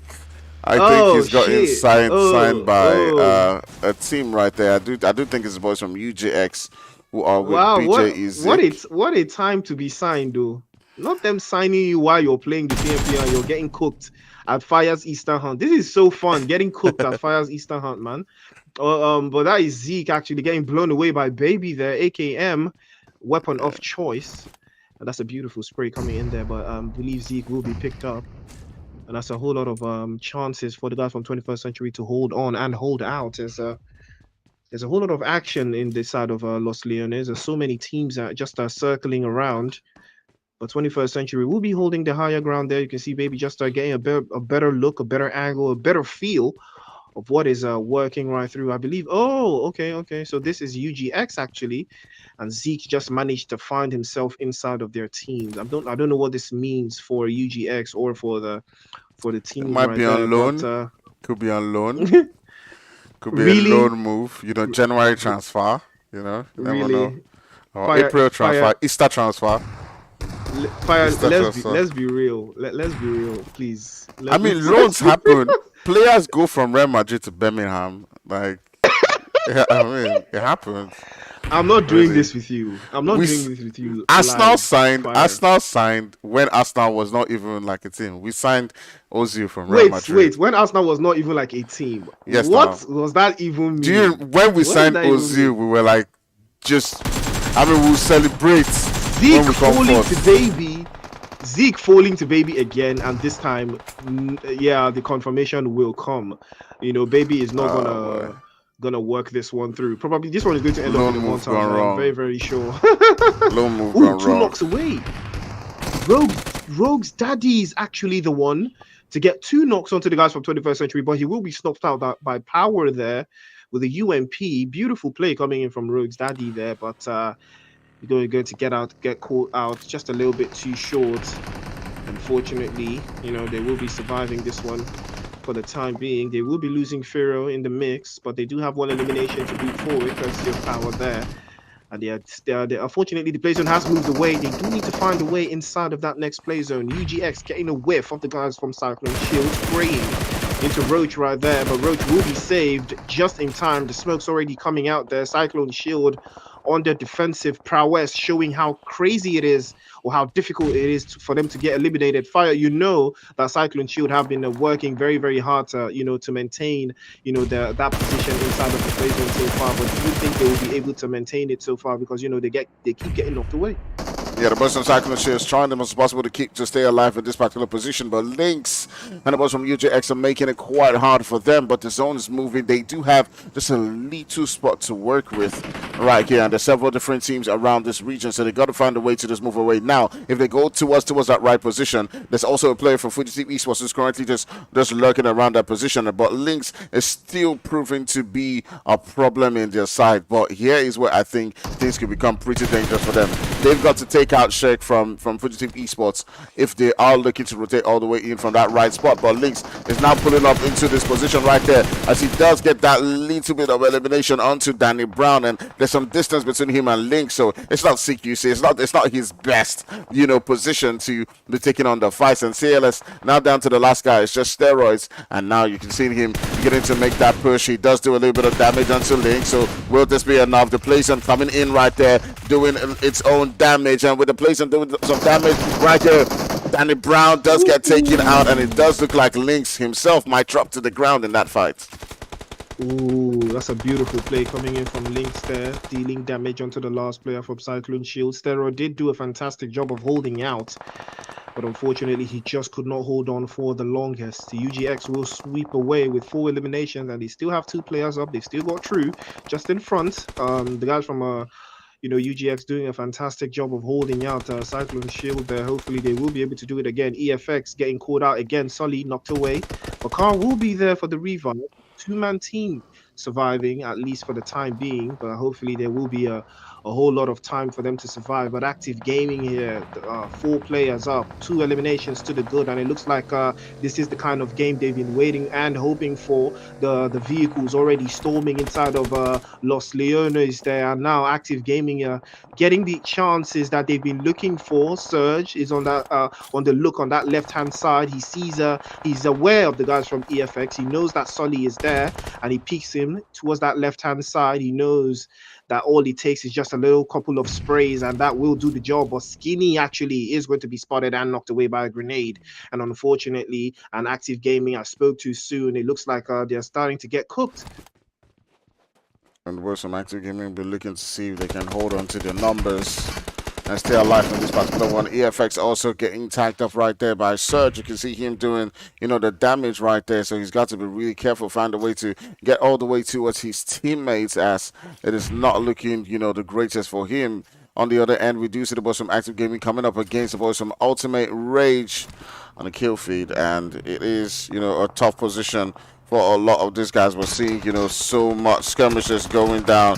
And right now, the boys from EFX, getting pounded right there by Bego from Active Gaming as they're down now to the last guy. It is just Sully who is currently alive in this position. He's got to hop into his vehicle and find a way to make it into that zone right there. But coming up right there as another knock does go onto the boys from EFX, so they do get sent back into the lobby by the boys from Active Gaming in that position, and it is a quite tough one. The boys from Apex still holding on to their life in this particular game as they've got themselves a couple of eliminations so far. We're down with 7 teams in this particular one, and a lot of these teams are trying to get themselves into very good positions within that zone. We do see the boys from Afro now coming up against the boys from Rootless, and Speaker Boy will be the one left. Afro just lurking around this position now, looking to see if they can take out the last guy. Can Picker Boy somehow find a way to hold on to their life in this particular one, as Neo and Punk will be pulling up into this building spot. They are confirming the players right there from Rootless, as they do continue to get those eliminations. Ooh, ruthless. With Pika Boy just flying their flag for the right time right now. There's a whole lot of bodies around him though. But Afro Esports are just lurking very, very, very, very closely. Nexus will find Neo, spots him, drops him, and sends him back into the lobby all under 5 seconds. And now Peachy is going to do a fantastic job just to hold them up. But Peachy has been set on fire immediately by Ultimate Rage, and it will be snuffed out and sent back into the lobby. Afro Esports already cut down to just one player. It's going to be Punk. And he does have his sights set onto the last player from Ruthless Esports, and he is going to find him. But Nexus is going to find him first, and he's going to get another eliminations. 0-3 starting to cook something very interesting there. But Nexus is taking a little bit of blue zone damage, and he is going to take too much damage to recover from. And that is the end of 0-3. And now Slay just waiting for Punk to pull up to that scene. But the grenade is going to stop him in his tracks as Ultimate Rage cook up 9 eliminations. And they might just be going for 10. Team Apex north of their position, so 4 versus 3. And there's so much work to do here. Yeah, absolutely. Right now, we're in a 3v4 situation coming on between the boys from Team Apex and Ultimate Rage. As you can see them, just lurking around, looking for those extra bits of eliminations. But on the other end, the boys from Team Apex, Team Ultimate Rage, holding 9 eliminations. They've been cooking throughout this entire game. Taco and his boys do know how to get them kills, but Team Apex might just hold on to this opportunity and see if they can get themselves those 10 bits of eliminations to boost themselves all the way up on that leaderboard. Moonlight and his boys, just preparing for this fight. And what do you think is going to come out on this one? I mean, Apex is down to just three buddies, but they might still be able to pull this one off. It's all down to if they can get that one knock to open up this fight.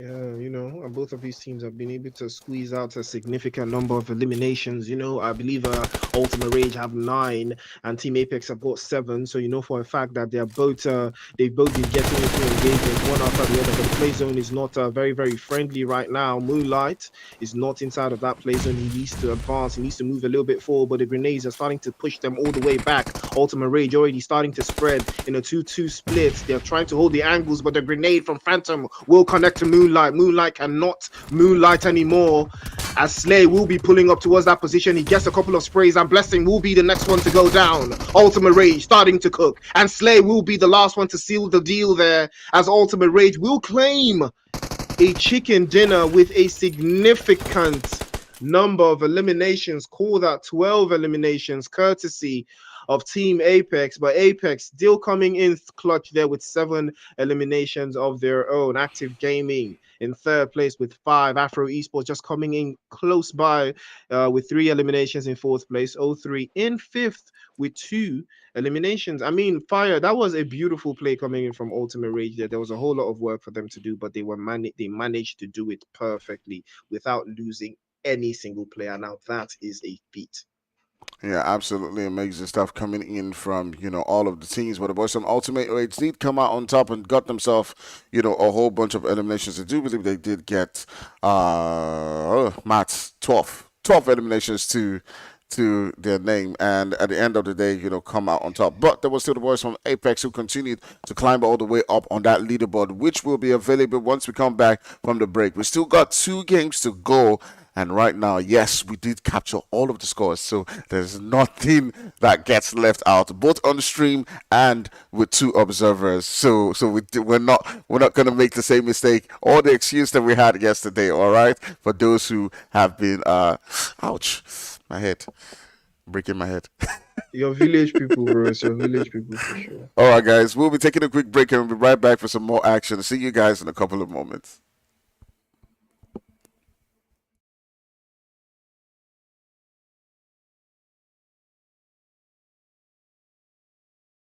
Time and second chances, empty and empty. trances, going off to different places, different planets. Watch your aura pass me by, losing balance. What if we run out of time and second chances? Empty-handed. You like the fast life, you like to drive, get down and dirty, act like the bad guy. You want some love, be like when you feel it calling at midnight. You got the best of me, you got me losing sleep. I've been hopeful, baby, I was hoping maybe that you cross my path. I've been sinking lately, and it's hard to move. Think I'm stuck on you. We're in trances, going off to different places, different planets. Watch your aura pass me by, losing balance. What if we run out of time and second chances? Empty-handed. I wonder, would you love me better if I go? I'm not home. I wonder, can we trust the stars above to let us know how to go?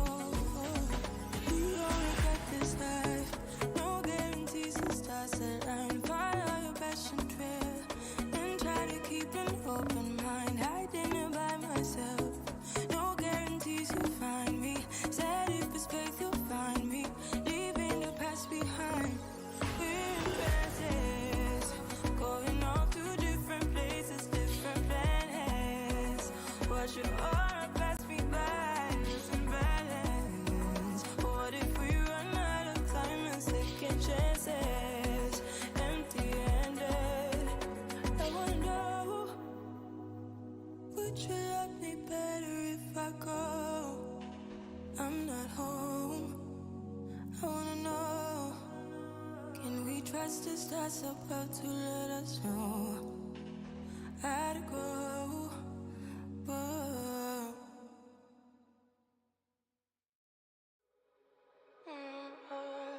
We're in trances, going off to different places, different planets. Watch your aura pass me by, losing balance. What if we run out of time and second chances? Empty-handed. You like the fast life, you like to drive, get down and dirty, act like the bad guy. You want some love, be like when you feel it calling at midnight. You got the best of me, you got me losing sleep. I've been hopeful, baby, I was hoping maybe that you cross my path. I've been sinking lately, and it's hard to move. Think I'm stuck on you. We're in trances, going off to different places, different planets. Watch your aura pass me by, losing balance. What if we run out of time and second chances? Empty-handed. I wonder, would you love me better if I go? I'm not home. I wonder, can we trust the stars above to let us know how to go? We only got this life, no guarantees and stars align. Follow your passion trail and try to keep an open mind. Hiding it by myself, no guarantees you'll find me. Said if it's faith you'll find me, leaving the past behind. We're in trances, going off to different places, different planets. Watch your aura pass me by, losing balance. What if we run out of time and second chances? Empty-handed. I wonder, would you love me better if I go? I'm not home. I wanna know, can we trust the stars above to let us know how to go? Whoa.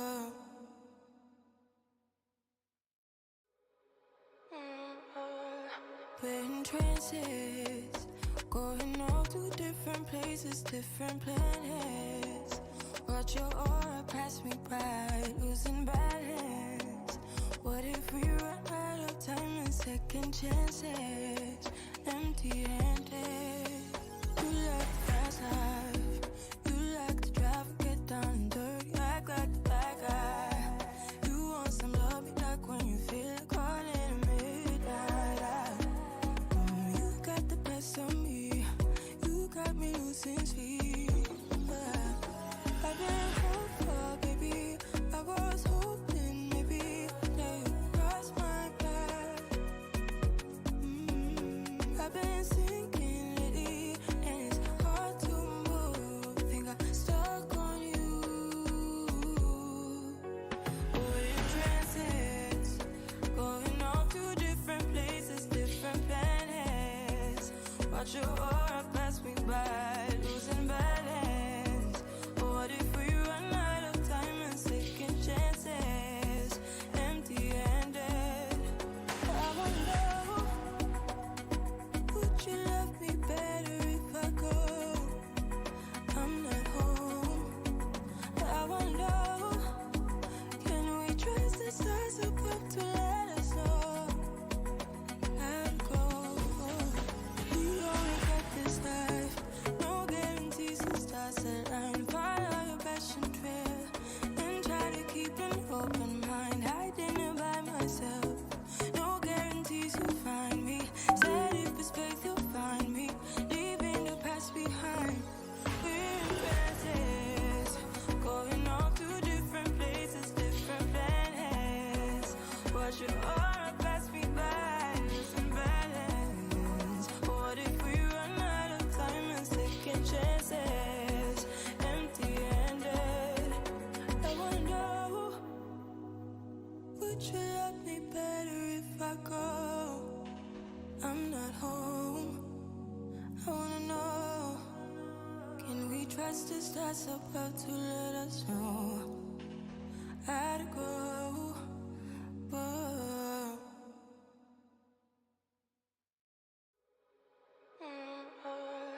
We're in trances, going off to different places, different planets.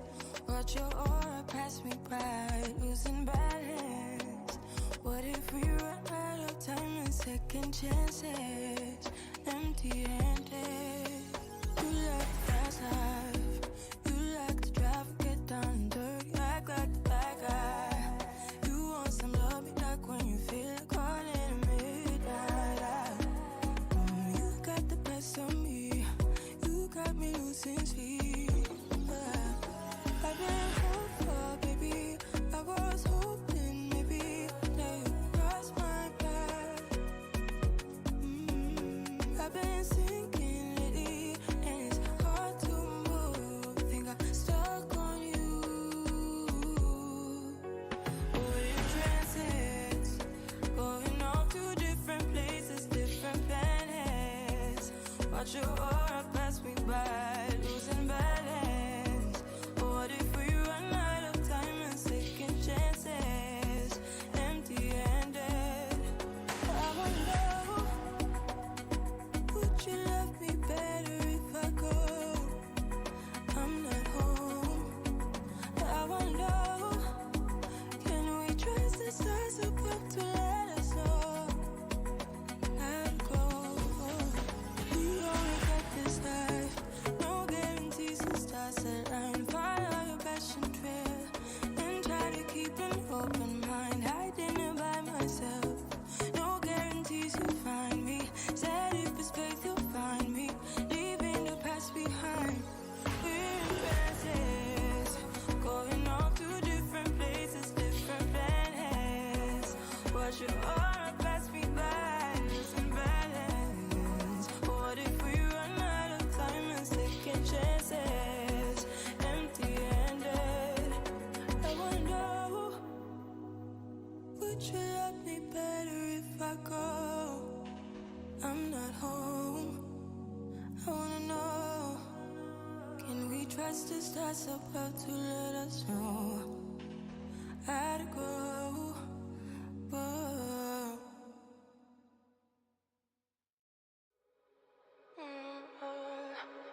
trances, going off to different places, different planets. Watch your aura pass me by, losing balance. What if we run out of time and second chances? Empty-handed. You like the fast life, you like to drive, get down and dirty, act like the bad guy. You want some love, be like when you feel it caught in the midnight. You got the best of me, you got me losing sleep. I've been hopeful, baby, I was hoping maybe that you cross my path. I've been sinking lately, and it's hard to move. Think I'm stuck on you. We're in transits, going off to different places, different planets. Watch your aura pass me by, losing balance. What if we run out of time and second chances? Empty-handed. I wonder, would you love me better if I go? I'm not home. I wonder, can we trust the stars above to let us know how to go? We only got this life, no guarantees and stars align. Follow your passion trail and try to keep an open mind. Hiding it by myself, no guarantees you'll find me. Said if it's faith you'll find me, leaving the past behind. We're in trances, going off to different places, different planets. Watch your aura pass me by, losing balance. What if we run out of time and second chances? Empty-handed. I wonder, would you love me better if I go? I'm not home. I wanna know, can we trust the stars above to let us know how to go? Whoa.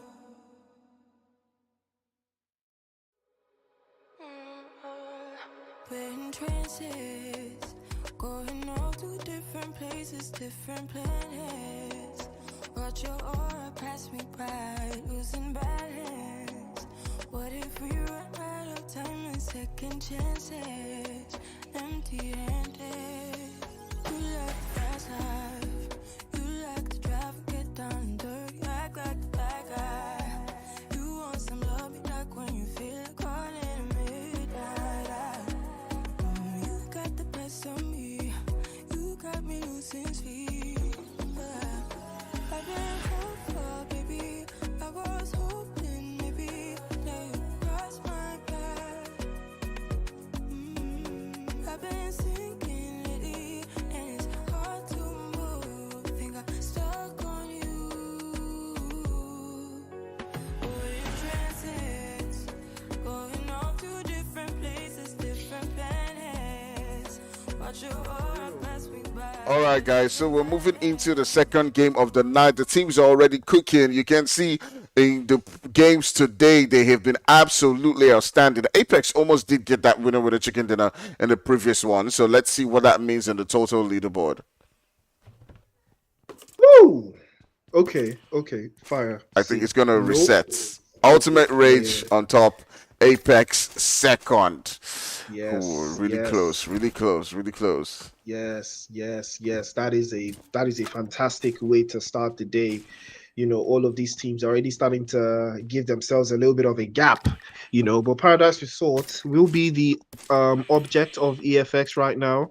EFX have not necessarily had the strongest, of starts, so far, but they've been able to put some significant points on the board for themselves. So hopefully, going into this game, there will be more for them to do. We saw yesterday Active Gaming getting sandwiched here, by Afro Esports and Invictus, but hopefully this will not be happening this time around, as they have Bego in the mix this time around. So hopefully, how do you feel Bego is faring in Active Gaming right now, Fire? Do you think he's having fun, he's enjoying himself? We've not actually seen him, pop off just yet. We know what Bego is capable of, but we've not actually, been able to see it so far. But do you think this is the game? Bego is now going to, pop off and show us, yes, I he is the main man. I think that Bego does have the talent to continue to, show those same kind of amazing performances as he did, when he was in Citizens. But the thing is that I just feel like for them there's a gelling problem right now. There's a thing where there's a different contrast style of the active gaming that we see in MPL and the boys from Citizens. Now the boys who came from Citizens, Bego, Seven, and the rest, they're very aggressive. Citizens is one of the teams that they were like the best team in Nigeria as far as I'm concerned. Aside from O3 and the boys from 480. But the thing is, now mixing with an active gaming team that plays a different play style, they're more like that team that plays teamwork and is a bit like you said, they're not one of those teams that gets into a lot of those aggression, gets like 10 kills, 18 kills, and the rest. So it's a bit of a gelling problem for now. I do think that they might find a balance eventually, but I mean, Bego is still Bego, Seven is still Seven. They are still the men. Yeah, that Gordier and Bego mix always works wonders when it comes into play. But Afro Esports will be wanting to put a stop to that, just like they did yesterday. Fortunately, those points did not count, but I believe they feel like they've cracked the code, of boot camp.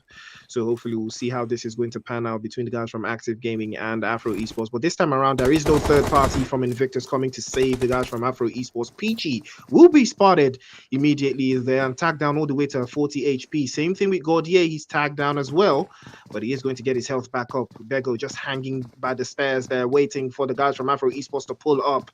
He just has that AKM in hand. He knows what he's trying to do. He's waiting eagerly, just waiting for Punk, or I believe that is Neo, to just pull up on him, and he might just let those bullets fly. That's 7.62 on your head. It will do the job. Punk moving very, very closely. Bego just waiting on him, just waiting. Trigger discipline at its finest. He's just chilling and relaxing there. The guys from Afro Esports do not know what's up to there, but Bego will be making the advance there. Beautiful spray and a little bit of attack towards Hunter there. Tags him all the way down to about 10 HP, but Gordier will be spotted by Peachy and dropped away as well. And Bego will just move inside of the corners. They're trying to, squeeze out the guys from Afro Esports, but Neo with the DBS will do the job and pump it straight into his chest. But Gordier will be revived at this point. Afro Esports fire. It looks like they've started to crack the code again.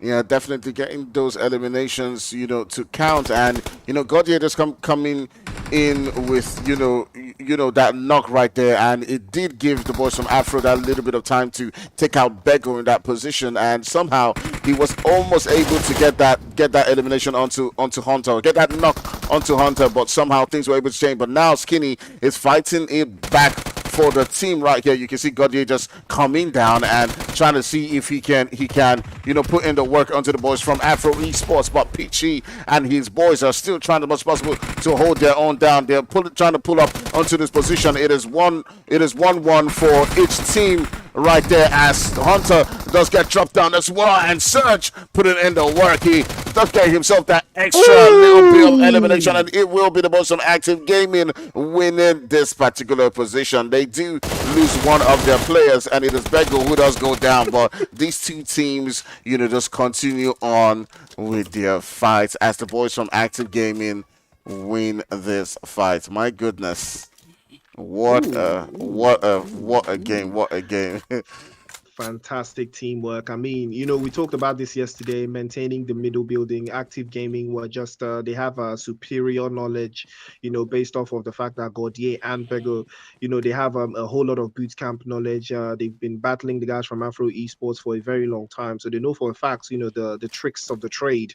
And that came in clutch for them getting into those eliminations. They only lost Bego, and with losing Bego was the sacrificial lamb. He was the front man. He did get spotted out and eliminated, but the guys from Active did have a plan and they executed it perfectly. 4 eliminations to them, and it looks like they might just be on their way to get some more eliminations coming in all the way out of boot camp. Yeah, absolutely, absolutely. We will see how things continue to build up here, but Invictus also getting into a little bit of skirmish right there as they do get one elimination to the name. They lose one of the players, they lose most wanted, but it does look like it's the boys from Fugitive Esports as well as the boys from O3 who are lurking around this region, causing them a whole lot of problems. And we'll see how that one continues to build up for all of these teams as they are situated within those positions around Painan. Yeah, Painan is always going to be a very, very favorite spot for most of these teams. Is really very centered up. And there's so many high positions, high angles, and O3 have been known to conquer this position for the longest of times. And teams do not necessarily always drop around these parts, but Invictus will be around that corner as well, just peeking inside of a Painan, trying to get a little bit of an idea of where the guys from O3 will be situating themselves. The engagement, it looks like it's starting to brew. Play zone is closing out, going to give us a very bit of a general direction where it is going to be moving. But the rest of these teams actually they have a whole lot of work to do. Invictus still have a Fugitive Esports north of their position as well. There's a whole lot of teams circling around O3. But again, Rift has been spotted. A couple of shots have been sent, but a beautiful spray coming in there from Ace might just do the trick right there. But Apex getting spotted out by Team EFX there, but Carl will be seen by Moonlight. He's starting to moonlight him as well, and he is going to be dropped by Pyro. Moonlight did not look behind, and he is going to be sent back into the lobby relatively very, very quickly. EFX Fire is starting to cook once again very early.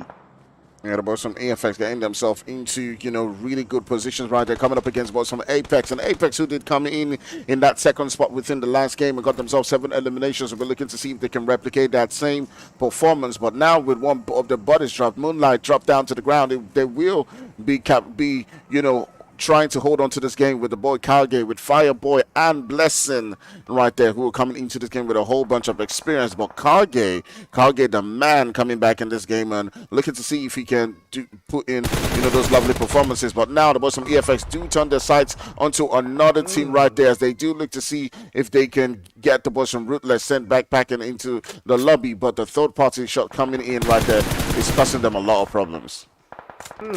Pika will be blown away by Pyro there. EFX, 3 eliminations already in the cut right there, but they're just fighting way too many teams. Team Apex and Ruthless Esports in the cut and in the mix as well. Reverb all the way down to about 10 HP.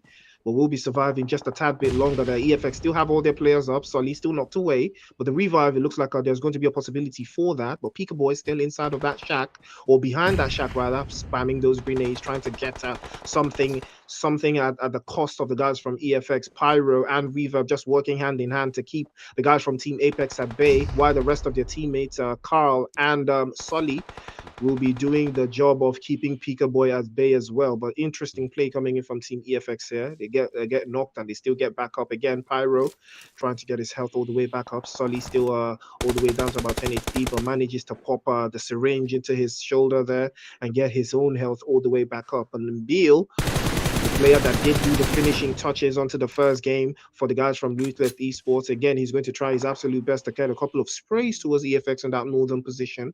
But hopefully for them, at least they will be surviving just a little bit, a tad bit longer. But then again, Fire, the guys from EFX, I do love, the terrain play coming in from them. The fact that they know Apex is just right that eastern part of that position, and they're still not panicking. They're still holding the terrain. If it was me, I would have moved a little bit towards the southern area just to get out of view of Team Apex, just for the time being, and eliminate the rest of Relentless Esports.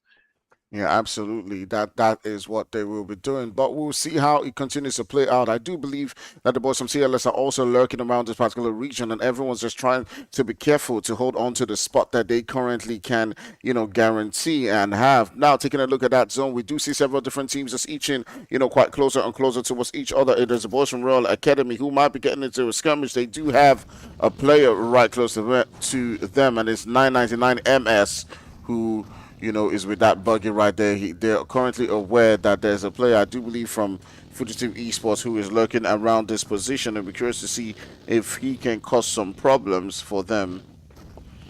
Fugitive Esports, another team, that continues to showcase, what they're capable of, show, good performances time after time. But there's like you said, they're just looking and waiting for that one, little spark, after recruitments have happened, and that's what happens sometimes, when you have new players, it doesn't just light up immediately.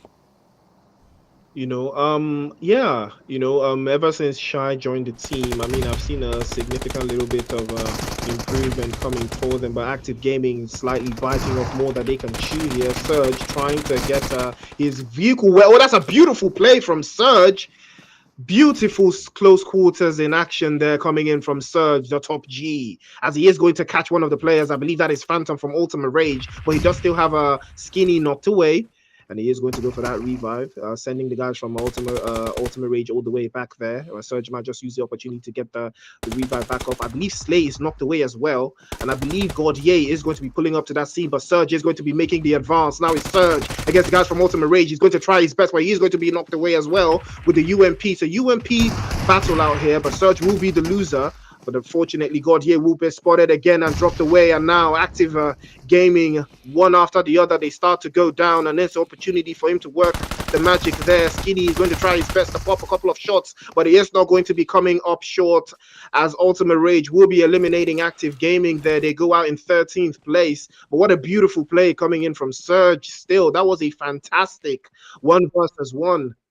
Yeah, Such doing an amazing work in that particular moment, but somehow they weren't able to capitalize on it. I felt like in that moment he probably should have pushed. Maybe he would have gotten knocked that time, but it might have given Gaudier the opportunity to just come in and take out the last player who might have been damaged. But he decided to go in for the revive, and I'm not sure that really did pay off for them at the end of the day. But regardless of that, of that lovely stuff coming in for the boys from Ultima, as they were able to get those extra beats of elimination. Now we'll turn our sights onto the boys from CLS, who are currently down with the last player. It is Stoner trying to get that revive. They got pushed by the boys from EFX in that position, and the boys from EFX, have a couple of players who are currently down as well. They'll be looking to see if they can get their own pieces of revives, and it looks like those revives have now come through for the boys from EFX, that they're down to pretty much what is a four-man squad. Sully and his boys now pulling up onto this location, and we'll see if they can somehow keep their hopes alive in this game, as Carl does go down. Roach is down as well, but Stoner was able to get that knockdown. And now it's a 1v3 situation, as a Reverb and the rest are putting up into this position, and they can get that confirmation. And with two players getting knocked right there by Stoner, it will not be enough to keep their hopes alive in this game, as the boys from CLS do get sent back packing into the lobby in 12th place. Ooh, unfortunate scenes for Cyclone Shield there. I did see the guys from Team Apex sending a couple of shots actually towards the general direction. I believe they were responsible for Solly getting knocked away, but Cyclone Shield getting called out there. Unfortunately, the numbers advantage just did not work in their favor. EFX did have four players up, and Stoner was able to get blown out of the water there, unfortunately. But Team Apex are aware that there's some ops around this area, and I think they've started to make their advance. You can see Kage just making a rotation towards that right-hand side. He might just decide to pop in through and get an angle onto the guys from EFX, but EFX are boarding right now, 7 eliminations, and it looks like they're just starting to get their groove back on. There's 11 teams in the cut, 35 bodies around, and there's still some more eliminations for them to brew right through. Sully will be spotted again, and a couple of shots will be sent toward him. He's all the way down to about 25 HP. Has to be very careful still. And again, Reverb exposes himself to the guys from Apex. I mean, they do know that they're there, so I don't know what is going on. But Kage will be spraying just towards the northern hill, towards that northern position, just to get an idea of towards the guys from EFX. They're still waiting for them to expose themselves. Ultimate Rage is on that western part, north of the guys from EFX. I'm seeing there's a potential here for a lot of third partying happening, in this area fire. Yeah, all the way within that zone. And we've talked about zone fights a lot. We don't like them. We don't like them at all. But coming in right here, you have the boys from MOB. It is Magic and Lobby who are looking for a potential fight with the boys from Habitual, as they have two bodies currently dropped down on their own side. Will they continue to take on this fight against Shad and his boys, who are sitting down with a full squad right there? Shad and his boys can actually make quick work of this particular one. But we've seen a 2v2 come in many circumstances. And will this be one of those moments? Would be a thing of beauty if Lobby is able to do an interesting shot there. He is going to knock Psycho away first. but a couple of shots will be sent toward him immediately, and then baiting at a shot. A couple of trying his best with the UMP there, trying to get a knock again. He is going to get the second one, but no, he is going to get stopped in his tracks by Shad there. And Habitual Gaming doing a fantastic job of holding out. Magic is just a way out there, trying to pop a couple of shots towards the guys from Habitual Gaming, knock after knock.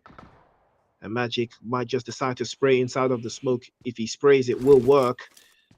He is going to try his absolute best. He does spot Shad, another opportunity, and a beautiful spray again from Magic. And he is going to get the confirmation onto Shad there if he's not careful enough. And he is going to be seeing Jealousy too. I believe he can spot Jealousy. That's Jealousy right there. I'm sure that is.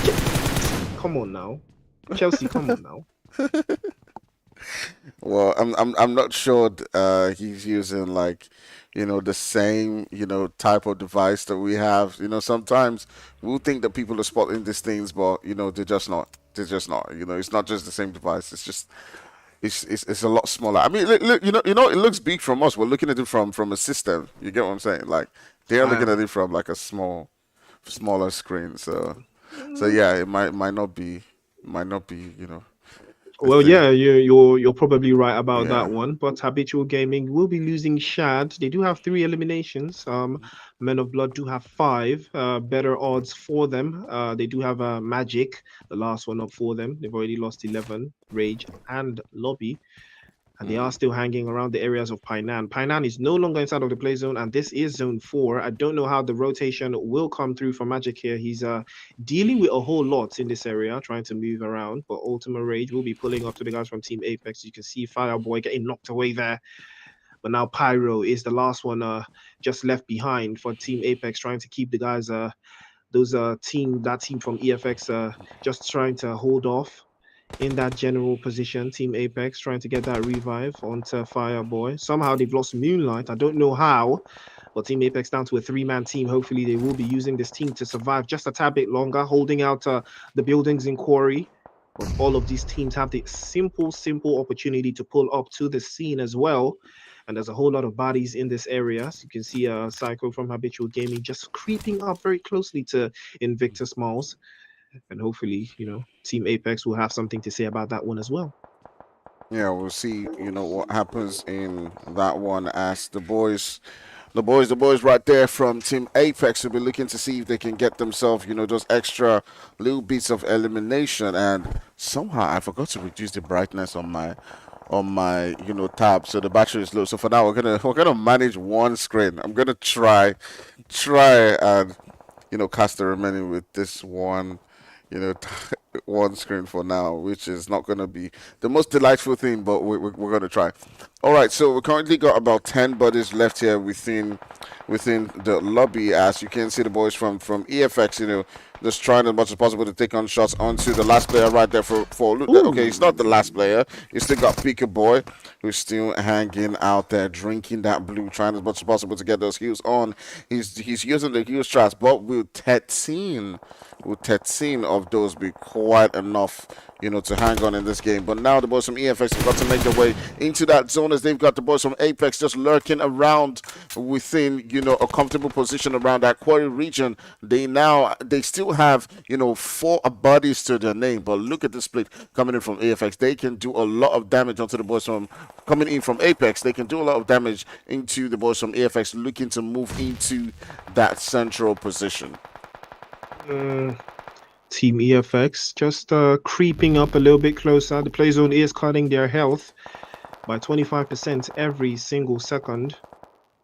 There's a whole lot of work they need to do. Phase 5, the zone is about to close, and you will not be surviving this time around if you're not careful enough. Pika Boy still using his meds to the best of his ability, but unfortunately, this might just be the end of him, at least for the time being. EFX still inside of the dip right there, just holding on, trying to find a way inside of that play zone. But Ruthless Esports, I believe this will be curtains for them. Pika Boy will be surviving at least to the top 8. Should give him at least 1 placement point for that position.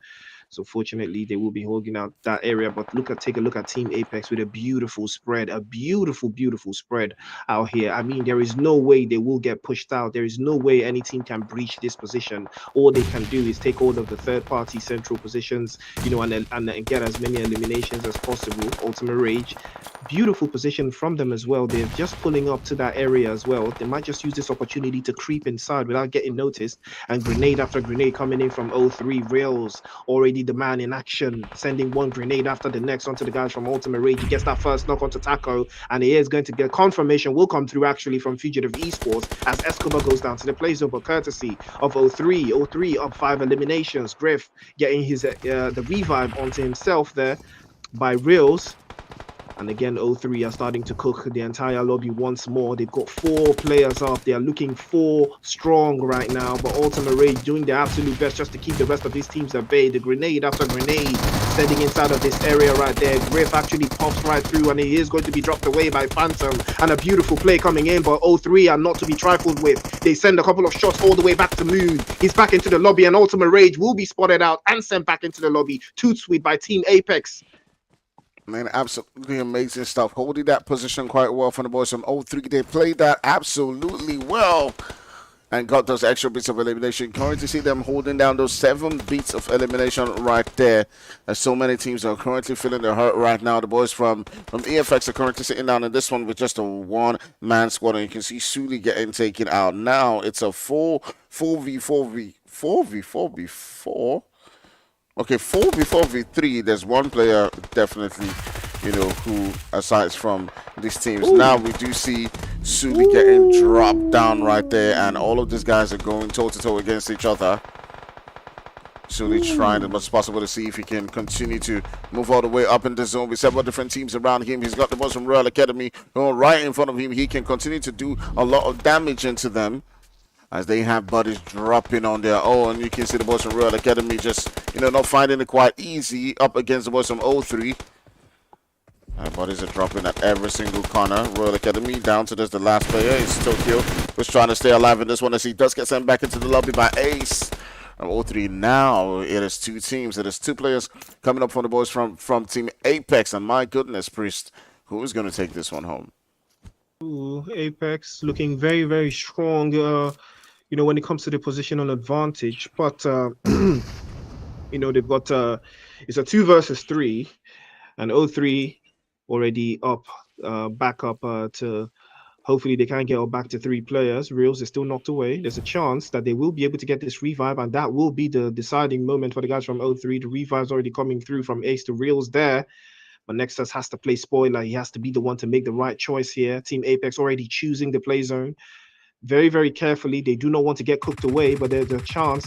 Ooh, that's a beautiful spray coming in towards Fireboy there from Nexus, and Kage will find Ace, and that's a 2 versus 2. Nexus and Rails trying to keep the guys from Apex at bay. Fireboy spotted away and dropped quickly. Kage sends a couple of shots all the way back. It's a 1 versus 1. Rails versus Kage. Who's going to take it though? The cover advantage there, walking in from Ace 2 might just do the trick though. Reels is going to send a couple of shots with again, but Kage is going to do a fantastic job of holding out that position, and he is going to try his absolute best just to keep him at bay. But Reels knows how capable it was. Fireboy feeding the intel, knows how to peek from the right hand side. He's going to try, and he is going to get the confirmation. Apex chicken dinner in hand with a beautiful performance. 6 eliminations and a chicken dinner to boot. Team Apex getting the chicken dinner for the third game of the night. Man, absolutely amazing stuff coming in from the boys right there from Team Apex. We did speak about it while the game started, right? That with Kage in the game now, we might just see something change. And he came out really on top for them, as you did see him getting the winner chicken dinner at the end of the day. But that was not the the story is he did get them 4 eliminations right in that one. So lovely stuff coming in from the boys from Team Apex. I do believe this now probably boosts them all the way up on the entire leaderboard. We'll see what that means at the end of the day when we're back with some more action in our 4th game of the night. So we'll be taking a quick break and be right back for our final game. See you in a couple of moments.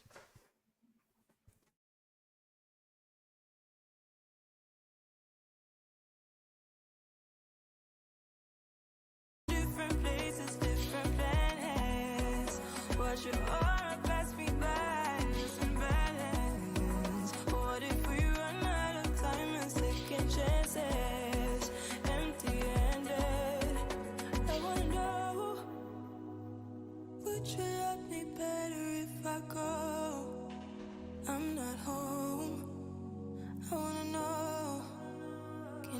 must have starts about to let us know how to go. Whoa.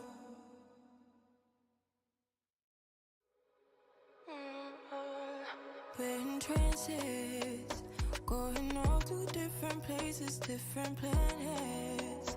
Watch your aura pass me by, losing balance.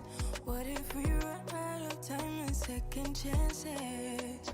Empty-handed.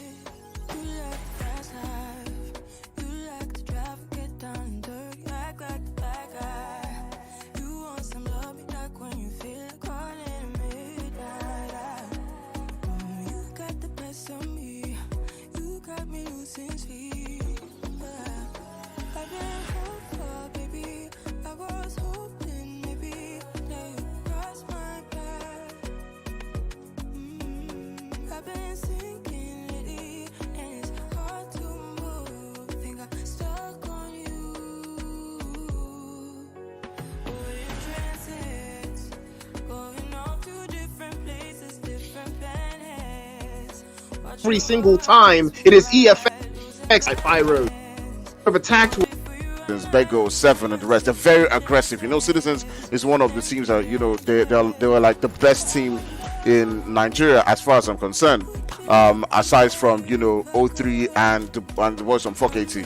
But the thing is, now mixing with an active gaming team that plays a different play style, they're more like, you know, that team that plays teamwork and, you know, is a bit, you know, like you said, they're not one of those teams that gets into a lot of those aggression, gets like 10 kills, 18 kills, and the rest. So it's a bit of a gelling problem for now. I do think that they might find a balance eventually, but I mean, Bego is still Bego, Seven is still Seven. They are still the men.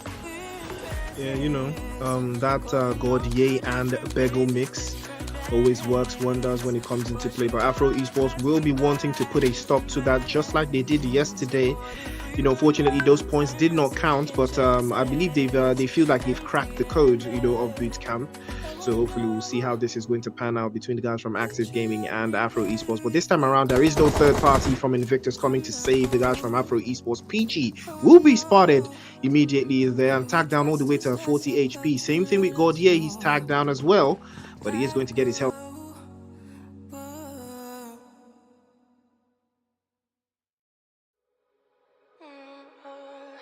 We're in trances, going off to different places, different planets. Watch your aura pass me by, losing balance. What if we run out of time and second chances? Empty-handed. You like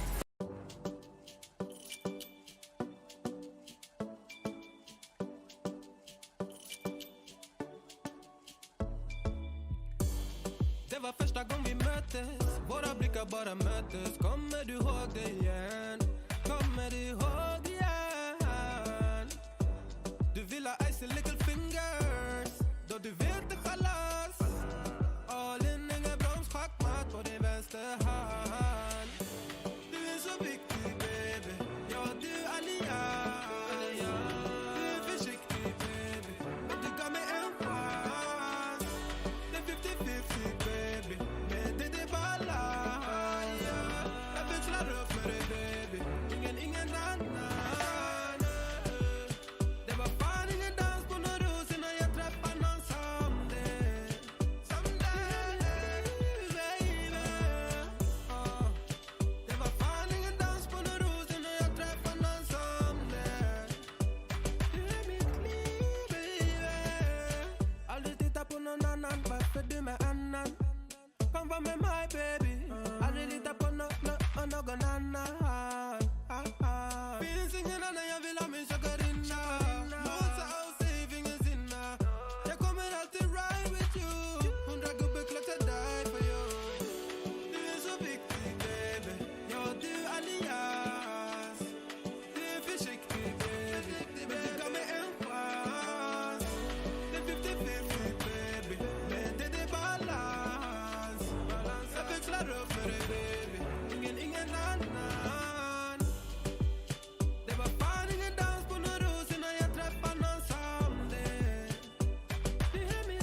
kommer väl till min city, nej.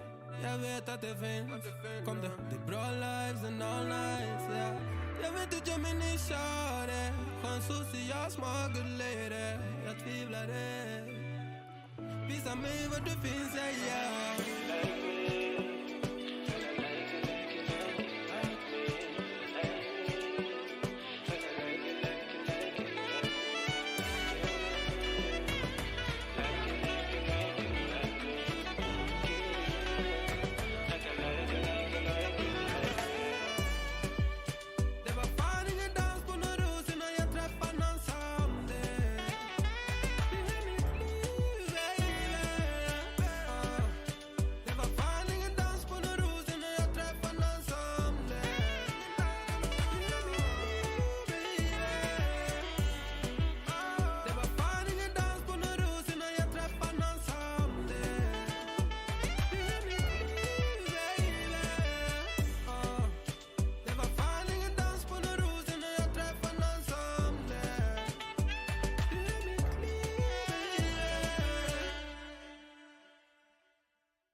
Det var första gången vi möttes. Våra blickar bara möttes. Kommer du ihåg det igen?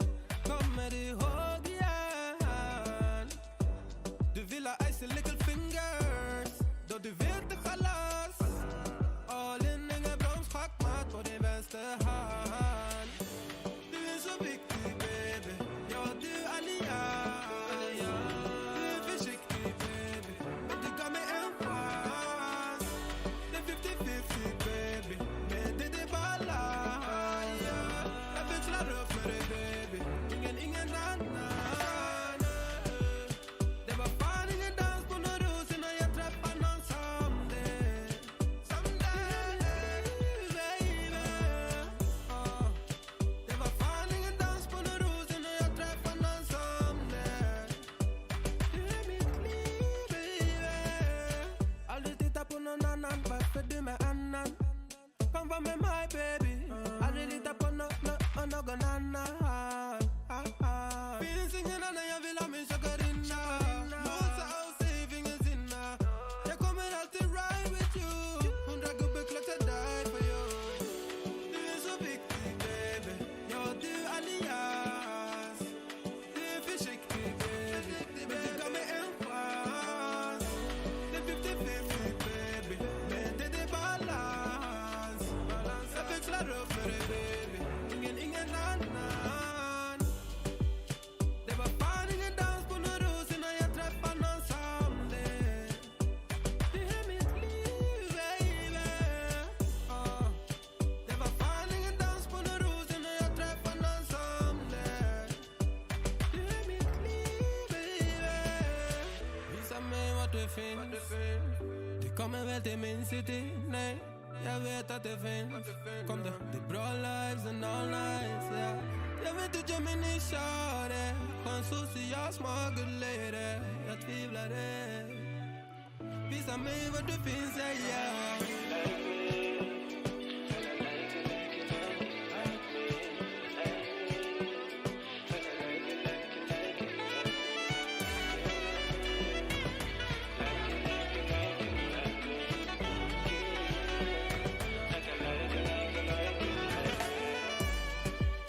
Det var fan ingen dans på någon ros innan jag träffade någon som det. Du är mitt liv baby. Det var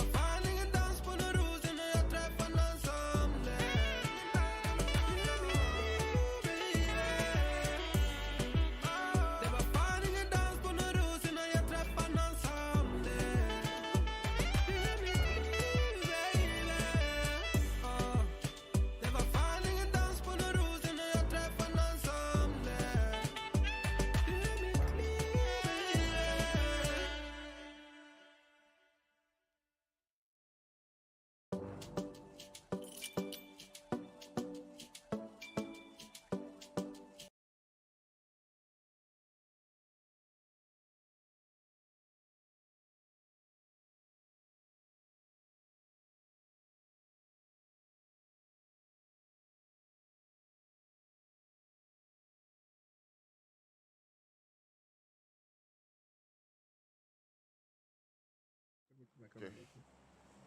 All right, guys. So we're going into the scores of the night, and we're now seeing that the boys from Team Apex have claimed that #1 spot right there, and things are looking quite great for them as they're holding on to 40 points. Coming up in that second spot, you do have the boys from Ultimate Rage, with 34 points right there. So we're going into the final game of the night, and we're right back right here in Erangel. So Chris, we'll just be hopping straight into the games as we do see that teams are getting ready. Look at that zone. Look at that playing part, Priest. Once again, we've got south to north-ish, or I would say that southeast to northeast kind of playing path. Most of those teams that will be, playing from the eastern side, they would have a whole lot of work, to do for, especially if the play zone is going to, favor the western area as well. But 21st Century and Ruthless Esports, it looks like they might just be the cream of the crop in the engagement so far. Invictus just going to hang into Sunken City, at least for the time being. There's a whole lot of teams around them. Royal Academy will be landing in this area as well, I believe. And it looks like this might just be the first engagement we run into. Rogues Daddy is going to be hopping right on through into that building right in front. And hopefully he's going to find a weapon in time. He is going to find, I believe that is an AKM. And that might just be the cue that Rogues Daddy is looking for to send a couple of shots towards the guys from Royal Academy. Like a boy just inside of that building north of our position. Invictus, it looks like this might just be their time to get their hands dirty.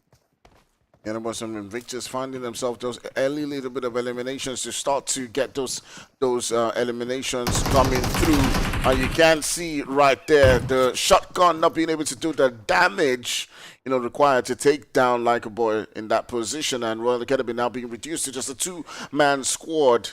And just a 3-man squad in that position, as Most Wanted and Rogue Daddy are currently occupying this vicinity with that elimination. So we'll continue to see how that one does build out as we take a look at several different teams and where they're currently positioned at on the map. We do see about some active gaming all the way at around that Zaki region. EFX is just moving towards Severny right now, all the way at North Jojopo, and the entire Jojopo region is the boys from O3, as well as right there in Hospital. Apex, as usual, is holding their spot. So several different teams are just dispersed across the entire map, but Royal Academy and the boys from Invictus might continue on with their skirmish.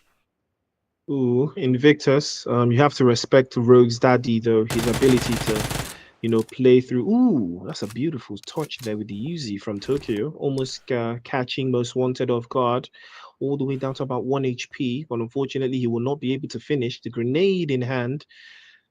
But I don't know if he is Kobe with those nades. I do not think he is Chef Curry with those nades either. So he might just decide to hang on to this one for just a little bit longer.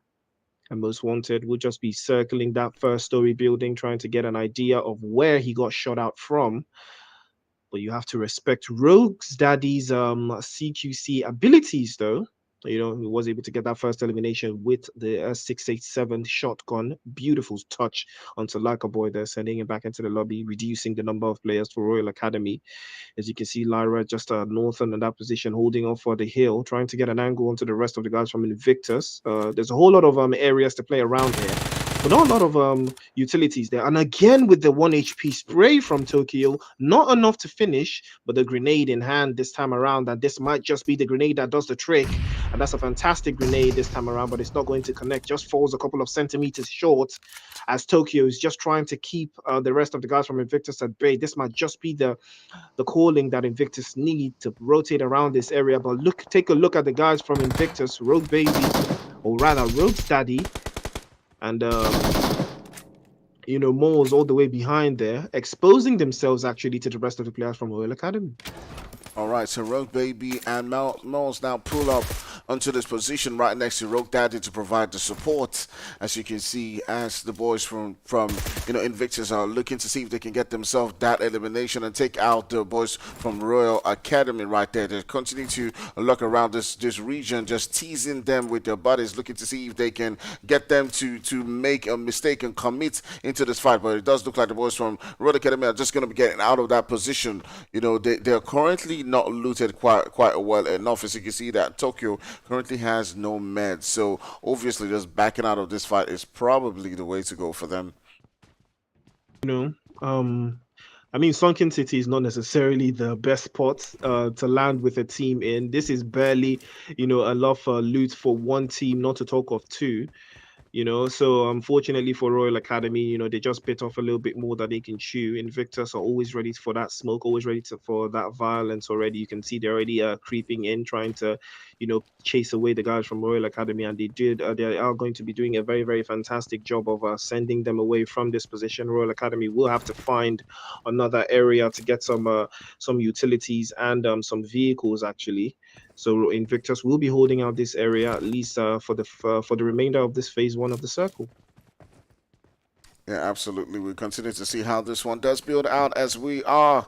We will take a look at the play zone in the meantime as that zone is moving towards that central region with Fugitive Esports occupying that central spot. The boys from Invictus who did get themselves one little bit of elimination right there, driving away the boys from Real Academy all the way down to that position in Rosehawk. We'll see, how they continue to rotate right there on the map all the way at that northern side. We will take a look at the boys from EFX who will now begin their rotations into that zone. We'll see what it means as the boys from Active Gaming are currently around the vicinity. They might be able to get into a little skirmish here or there, but the zone is going to be moving pretty soon, and it will be curious to see how all these teams will shape up within it. Invictus just enjoying the comfort of holding this position just for themselves. It's always going to be a fun thing when nobody's contesting the position you're already in. You can see Rogues that he's just chilling, just advancing a little bit forward, still cautious, still trying to be wary of the guys from Royal Academy, trying to get an idea of if they're still in that position and still just chilling right through there. But there's a whole lot of teams still holding out that position. There's still Team Apex just all the way outside of this western area, just holding out these areas, looking for vehicles and looking for more utilities to back up their engagements. You can see Blessing just rotating around with the buggy there, but still, there's no near enemies just yet, so they can play the terrain. They can play these areas. The play zone is finally starting to shrink through, and hopefully we're going to see the rest of the teams and how they're going to play these particular areas. But Team Apex just enjoying themselves in that western area, nobody contesting them, at least for the time being, active. And Team EFX, Ultimate Rage, and the guys from Ruthless Esports are the only teams that are not inside of the play zone just yet. The first zone is going to be a very, very deciding factor of how their rotations are going to be taking place. But this engagement between the guys from Invictus and Royal Academy is still continuing to brew on. Most Wanted getting spotted again, but his reflexes are just perfect. He is going to knock Tokyo away, and another spray comes right through, but Smoker is there, and the confirmation might just work through, but he peeks his head out just a little bit too long, as Rogue's Daddy will catch him out with the M762, dropped him out immediately there, and the rest of the players from Invictus will be pulling up from behind, as Rogue's Daddy will get the confirmation onto another player from Invictus. Most Wanted still knocked away, and a beautiful play coming in from Invictus. Royal Academy getting blown out of the water, losing yet another player, as Rogue's Daddy will get that elimination. 3 eliminations from Invictus, and it looks like they might just be getting some more.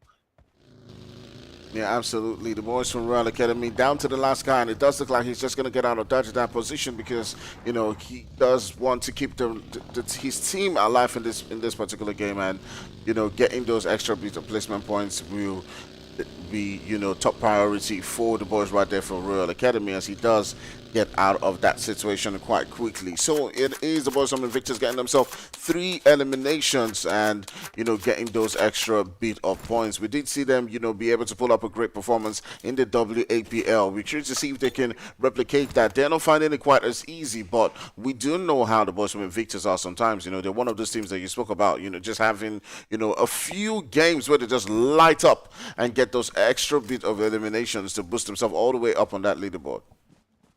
I have been impressed with Rogue Steady's performance, though he has been the most consistent player in the team so far. So you can tell that this has been a very, very good signing. He's already working for his money, that's for sure. Invictus, 3 eliminations up. There's still 52 players in the cut right now.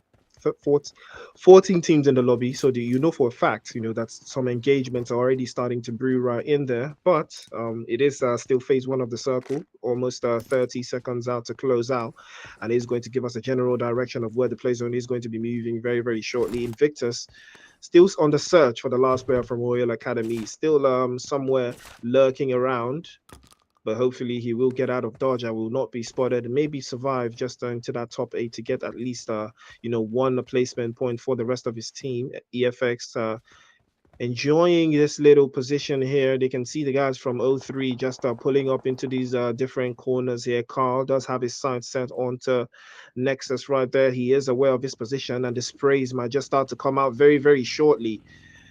And there's so much there's a possibility here for an engagement between the guys from EFX and O3. Now this might just be one of those engagements that we've been waiting for, Fire.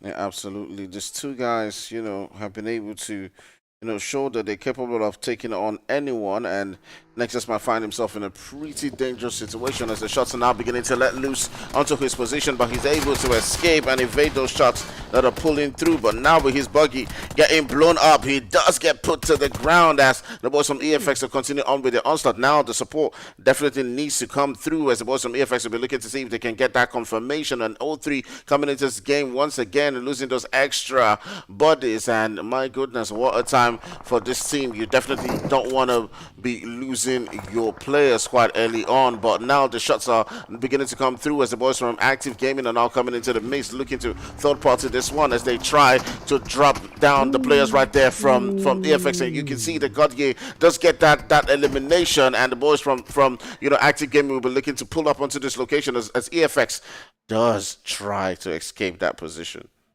Oh, this is an unfortunate scene for EFX right now. This is what you call an awareness mishap. For EFX, they were so focused onto the guys from O3, they totally forgot that Active Gaming was there in the card as well. And now Skinny will be confirming that that elimination there. A beautiful work coming in from the guys from Active Gaming, though. Just the element of surprise was beautiful there. They just pulled up to the scene, and just take a look. O3 will be surviving. Nexus will be picked up, and the engagement that started all of this, for Team EFX is not going to be seen through, going into this skirmish with the guys from Active. Beautiful play coming in from Active Gaming, though. The element of surprise there was just brilliant. They held on, and just an unfortunate scene for the guys from EFX. They just totally forgot about the rear end, that southern position, for Active Gaming. They just totally got caught away there after spraying a couple of bullets towards the guys from O3, making all of that noise. They did not know they were going to get punished for it, but Active Gaming, coming in clutch, and they are looking very, very solid coming in from the north as well. So hopefully, the guys from O3 will not pull up into the scene, and they will not get blown away just yet. All right, all the way within the zone. We do see the boys from CLS now edging quite closer towards the boys from Afro Esports, and it does look like they begin to drop the bodies as the boys from Afro Esports are just getting put to the ground, and it's not going quite as planned, as currently it is just Hunter and his boy right there, Swag, so we're currently alive within this one. Swags has been enjoying himself, in Afro Esports. But then, they're all down one player, courtesy of the guys from Cyclone Shield. They continue to spray in. They've been spotted, though. That area where they are is so unsafe. Swags will be tapped in. but he will be able to make it back inside of the compound. Afro Esports in serious danger here. Cyclone Shield are aware of their position. They can actually crash that compound. They do have a ample knowledge of the plans that the guys from Afro Esports have been making. There's a whole lot of information being gathered here by Cyclone Shield. They might just be able to, crash this compound and take it away, courtesy of, the guys from Afro Esports. They're already down one player, or rather, they're down at least one player. So you know for a fact that Cyclone Shield might just use the numbers advantage. You can see Roach is leading up just in front there. There's a whole lot of action though that could be working in the favor of the guys from Cyclone Shield. As you can see, Roach will be pulling up very, very closely, but Manny will be the front man there. He leads the charge and a couple of sprays tagged in towards Hunter there. He might just get dropped to his knees if he's not careful enough, but the support will be pulling up for Cyclone Shield. Now, this is an opportunity for them fire to get the numbers of Swags. Will be knocked away by Stoner, and the cover fire is beautiful there coming in, and again gets tagged up. Hunter getting tagged in again. Stoner is going to be pulling up just in a one versus one scenario against Hunter here. Habitual Gaming are still around that corner, and he is going to bounce the grenade just very, very closely. He might just knock Danny Brown immediately there, but Danny Brown is going to sidestep to the left-hand side, and now he's going to creep inside. He's going to get the first off, and he is going to try to get the second, but Roach all the way across with that M4 is going to seal the deal for Cyclone Shield Esports. 4 eliminations to them. And I told you about this fire that they were going to take the push. They already had all the information they needed and they were going to capitalize. And that they did. Absolutely amazing stuff coming in from the boys right there from CLS as they finally, get into their rhythm and get those couple of eliminations. But there's still a bunch of fights coming down right here within the game. As you can see, the boys from MOB now getting into the action right there as they do get one elimination. But the boys from Ultima are not to be trifled with as they come in with that return fire of their own, and they do get themselves into the mix as they drop down 11. They're looking to see, we're curious to see how they do, play this one. They currently do have a couple of eliminations to their name. It is the boy Moon who's currently sitting down with 4 eliminations. We're curious to see how he does play this one out as he is the man. Definitely they'll be looking towards, keeping them alive in this particular game. But it's Tacos who's at that front foot. He gets a knock onto one of the boys right there from MOB, and MOB has 2 players who are currently dropped down. Men of Blood starting to bleed out here. The bullets starting to connect one after the other. Invictus not letting them rest at all. Most Wanted is going to send a couple of shots in their general direction. Rage get knocked away, and 11 is going to be confirmed as well. And now Rage is going to be crawling all the way back, but Daddy's there just to welcome him with open arms. Might just run him over with the buggy there. Magic just hanging on for dear life, but he is going to be spotted away by Rogue Baby. Beautiful finish. And the guys from Men of Blood have been confirmed and sent back into the lobby. Ultimate Rage will be choosing to get a little bit of the re-up there from the airdrop. And hopefully that AWM or that Rosa will come in handy going into the final stages of the game. Tacos driving around there. Couple of sprays sent in there from Rogue's Daddy. 7 eliminations to the guys from Invictus. And it looks like they might just be heading for a double-digit finish. But Ultimate Rage will be rotating around, spraying inside of the smoke. But hopefully he doesn't know that there's no ops inside there. There's a chance that they might just be surviving around a little bit too long, as the guys from Invictus are just circling these ops, circling these areas. Ultimate Rage will be rotating around that position and getting out of dodge. Play zone is not very favorable for the guys from Invictus. They have to make the active and conscious decision to find a better spot inside of the play zone. All right, so you do see the boys from Invictus holding down a couple of those eliminations, but constantly we've been saying that Rogue Daddy has been getting those eliminations, having a positive impact on their gameplay. What would you say about his performance throughout the entire games we've been watching so far? I mean, he has been absolutely phenomenal, absolutely phenomenal performance for Invictus, absolutely phenomenal performance for, even Ultimate Rage's Moon as well. They've been doing a fantastic job. Ultimate Rage, unfortunately, are a 3-man team, but You know, they've got 4 eliminations to their name, and it looks like they have a little bit of a play zone to work with. It is phase three of the circle. Play zone is squeezing out about 50 seconds out. So all of these teams need to be very careful and make the right call and make the right adjustment to the play zone, you know, because there's a whole lot of teams that are going to be pushing in from that western position. And it looks like by the time this play zone closes, it's going to force and squeeze a whole lot of teams to get into some unfortunate engagements there. You can see the bullets just bouncing off of Shad's pan there. You can see it ricocheting around, and Victus will be pulling up to the scene. They know that they've been able to send a couple of shots and tag a couple of ops for habitual gaming, but it's a 4 versus 4. So Invictus have to be careful if they do want to take this engagement. Habitual, very, very defensive, very capable of being a defensive team out here. You can see they are playing a 2 2 split, you know, so they are fighting 2 ops for the guys from Fugitive Esports and another 2 facing, you know, the guys from Invictus. Shad will be falling all the way back to his jealousy and psycho. So hopefully, you know, they will reconvene and complete themselves as a 4-man team.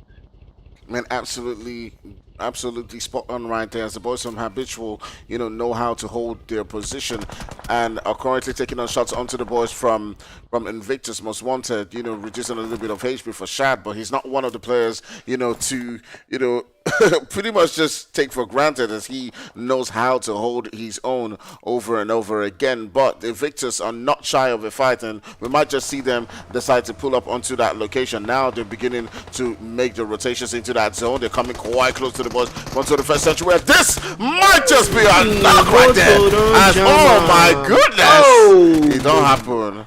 Oh, damn. That was like some Nollywood accident type shit right there, man. He literally just threw power off the road. And that's what happens when you stand in the middle of the road and start to, shoot the ops without any form of protection. 21st century getting caught off guard there. They just thought, they didn't think it through. You just stop in the middle of the road and start shooting the ops. Come on now.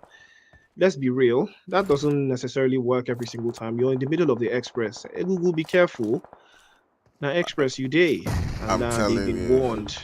And they've been shown how dangerous Invictus can be. Beautiful grenade might just bounce off the walls from Arrow there. Fugitive Esports doing the best that they can with the 2-man team that they've got.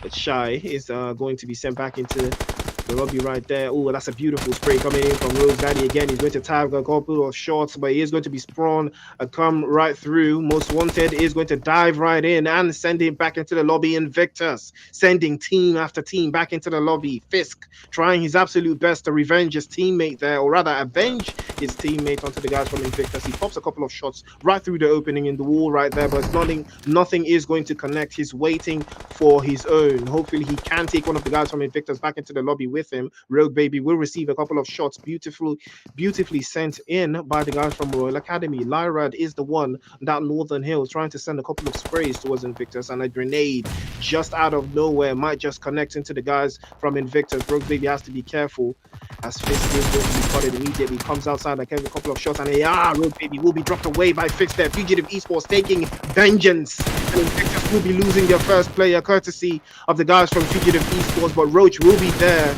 to send them back into the lobby. Man, what a time right there. As the boys from Invictus are currently sitting down in this one with 12 eliminations to their name. And you just got to give it to Rogue Daddy and Most Wanted. As combined together, they've got 10 of those eliminations, putting in the work and continuing to get those extra bits of points. Now we're beginning to see the kind of performances that led to Invictus getting that WAPL as they continue now to rack up those points. They have lost one of the players. It is Rogue Baby who's been sent back into the lobby, but my goodness, what a massive amount of eliminations right there they have. Ooh, Invictus, a bang-up job so far of getting the eliminations and the numbers to work with. You're up to 12 eliminations, and there's 8 teams are already inside of the lobby. So you know for a fact that Invictus already have 13 points as it stands, and that is the kind of performance they've been looking for. But here comes EFX nading themselves. Habitual Gaming will be capitalizing up on this position. The first elimination will be coming courtesy, but the grenade to work right through, and that's a beautiful shot with the DBS, and another one connects from Shad. Shad just just too OP with that DBS. Pops outside the window, and a couple of shots will be sent right through that opening just to warn him. And 2 eliminations courtesy of the guys from Habitual Gaming. 419 and Cycle have been knocked away and sent back into the lobby. Jealousy still knocked away as well, but that will be an opportunity for him to get the revive off. Reverb is still somewhere herking around, and a couple of sprays, one after the other, sending shot after shot. And it would be wise for Shad to pop something of a smoke grenade just inside, but fortunately for him, his teammate will be pulling up. Jealousy will be pulling up for that revive. Man, what a tight position coming in for the boys from Habitual Gaming in this one right here.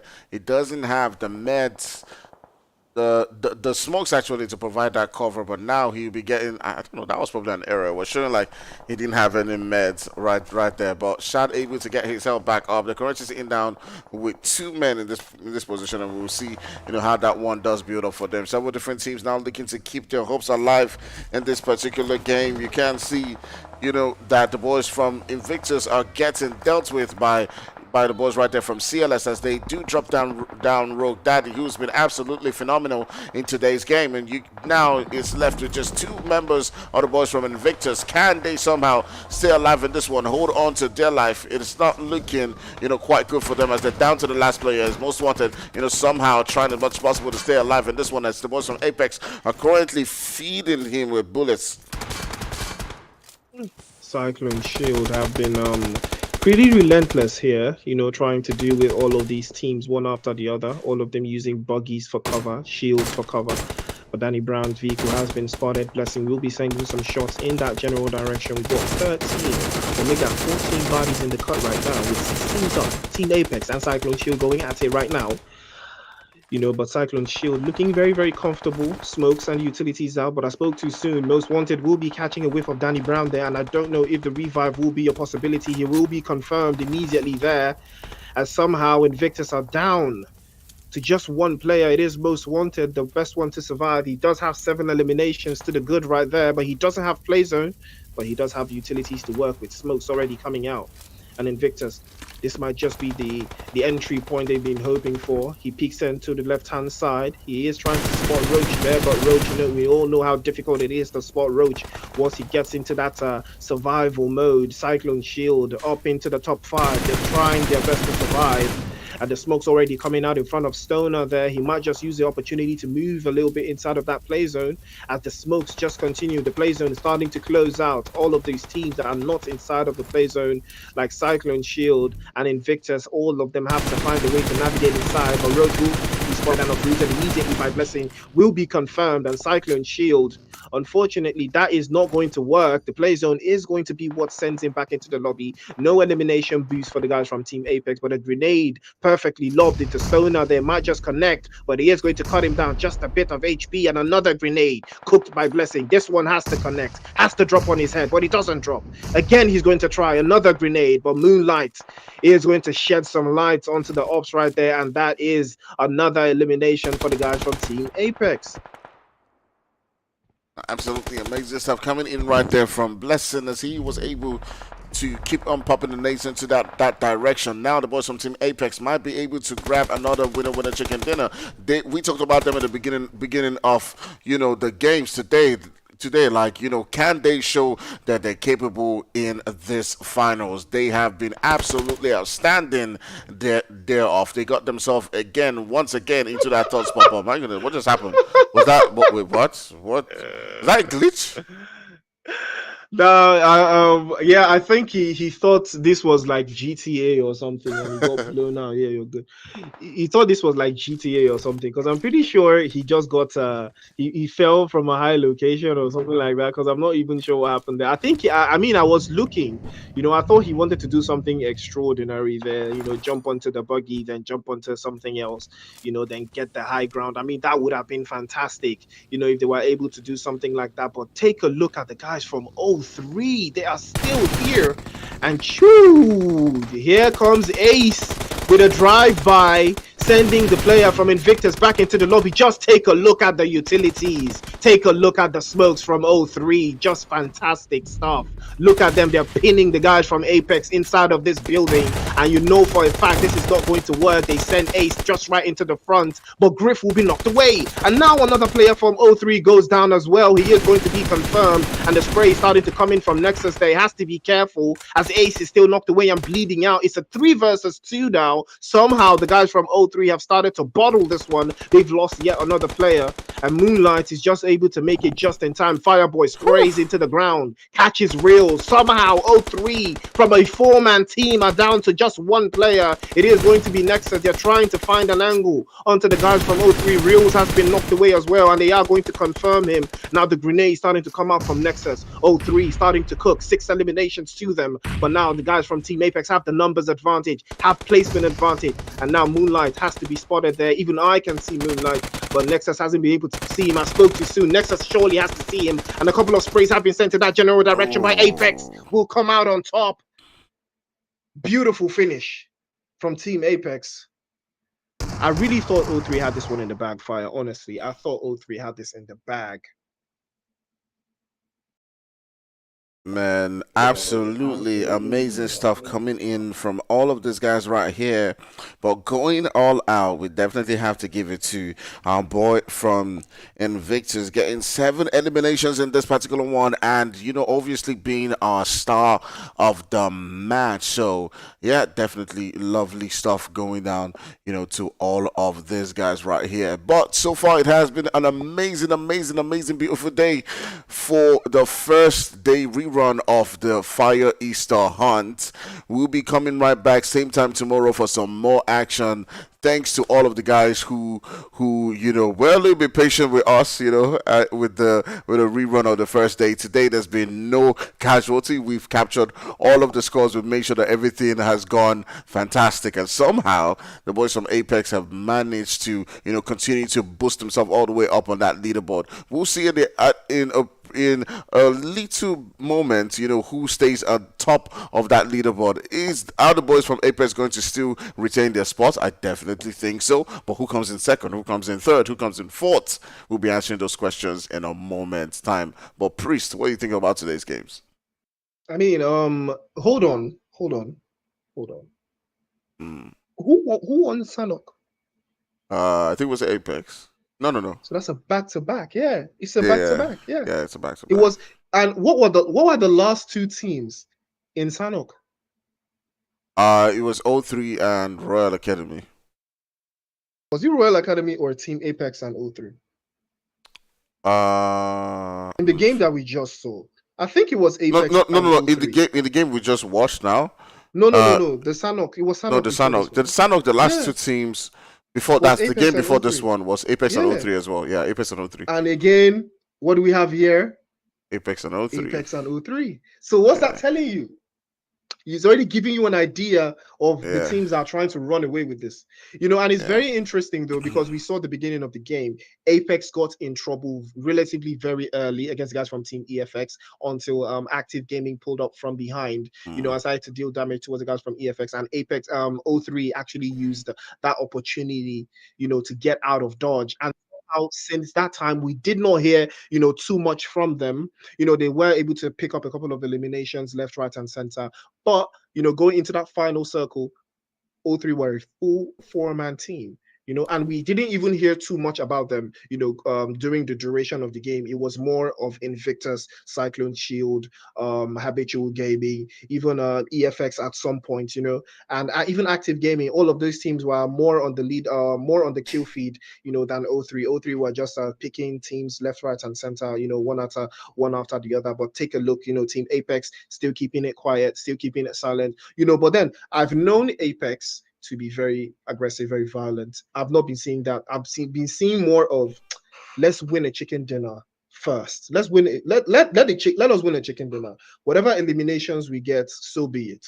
But let us win a chicken dinner. Because I saw, in the Sanok game, I think they finished with like 6 eliminations and a chicken dinner. And I think they repeated about the same thing here again. That's what, 16 points, if I'm not mistaken. So that's 32 points, off of 2 games, and but then O3 are not like that. O3 is still out there looking for violence, because that is the cause, it's a cause and effect thing. That is why O3 lost this engagement with Team Apex in this game. They sent Ace forward, to take on 3 players with a fence behind him and no cover, with smokes blocking the rest of his team. I mean, they didn't necessarily plan that out very well. They had smokes. All they had to do was just wait, for the player to squeeze the guys from Apex outside of that compound, and surely that Apex O3 would have taken that game. But it was the search, for violence, because that's O3 style violence. It was a search for violence that just made them fall a little bit short. But hopefully, I believe with their performances, they should still be in the top 3 teams, going into the final leaderboards. Yeah, it's the first day of the night, so we're curious to see, how these teams do shape up in the coming days. We've still got about 4 days to go, so this team's got about 3 days to go. Actually, this team's got 12 games until we crown the leader of the Easter event. They've been battling it out to the very first start. And one thing I just got to say about Apex is, they're beginning to show us a different type of Apex, a different kind of, gameplay so far, as they are now, just finding themselves in spots where they are, prioritizing getting those placement points, prioritizing finding themselves in good spots. In the beginning of the entire tournament, we saw them trying as much as possible to get themselves, those eliminations. They will go round searching for teams, and they might get themselves, 15 eliminations, but they will die early. 20 eliminations, but they will finish second or third. So this time around is a little bit different. They're saving their aggression for the last moment, and I do think it's paying off. Yeah, definitely. I see it paying off as well. I mean, 2 chicken dinners back to back. That is impressive. It's not every day you see stuff like that. So it is always going to be a very, very tricky one, for most of these teams. But take a look at that. Wow. You see, the chicken dinner is starting, to play out. 32 placement points. 32. That tells you what Team Apex is trying to achieve here. They are trying to win as much games as possible. I believe that is the strategy they're trying to apply here. 58 points. That is, they're at least 14 points clear of O3. And that tells you what O3 has to do, significantly more than Team Apex. O3 now has to focus on getting double-digit eliminations, to catch, up with the guys from Team Apex. Apex now have the opportunity of, relaxing a little bit more there. They do not necessarily need to go too hard anymore. Because they can relax based off of the fact that the team behind them is a double-digit finish away, and no team has been able to, squeeze a chicken dinner and a double-digit finish so far, at least significant numbers. Invictus did get a double-digit game in this game that we just saw, but, they didn't get the chicken dinner to boot. I mean, they've got 23 eliminations, but placement points, just 7. Yeah, absolutely. We'll see, what that means tomorrow for all of these teams. Whether these points for Apex will continue to move all the way up, or will somehow the guys who are all the way in that second page now begin to fight back and get those massive, massive amount of points right there all the way to boost themselves into that first page. Several different teams are currently sitting down in that second page that might be looking at themselves and saying, hey, you know what, we can do a lot better than we're currently at. We do see the boys from 21st Century, Afro Esports, Cyclone Shields, get into several different skirmishes today, and they showed glimpses of what they're capable of. So we'll see if they can come back tomorrow and be absolutely outstanding. But regardless of that, we'll be taking our leave for the night and come back same time tomorrow with some more action. Guys, thank you to everyone who's watched. Do remember to hit that like and hit that subscribe if you haven't, and we'll be right here with same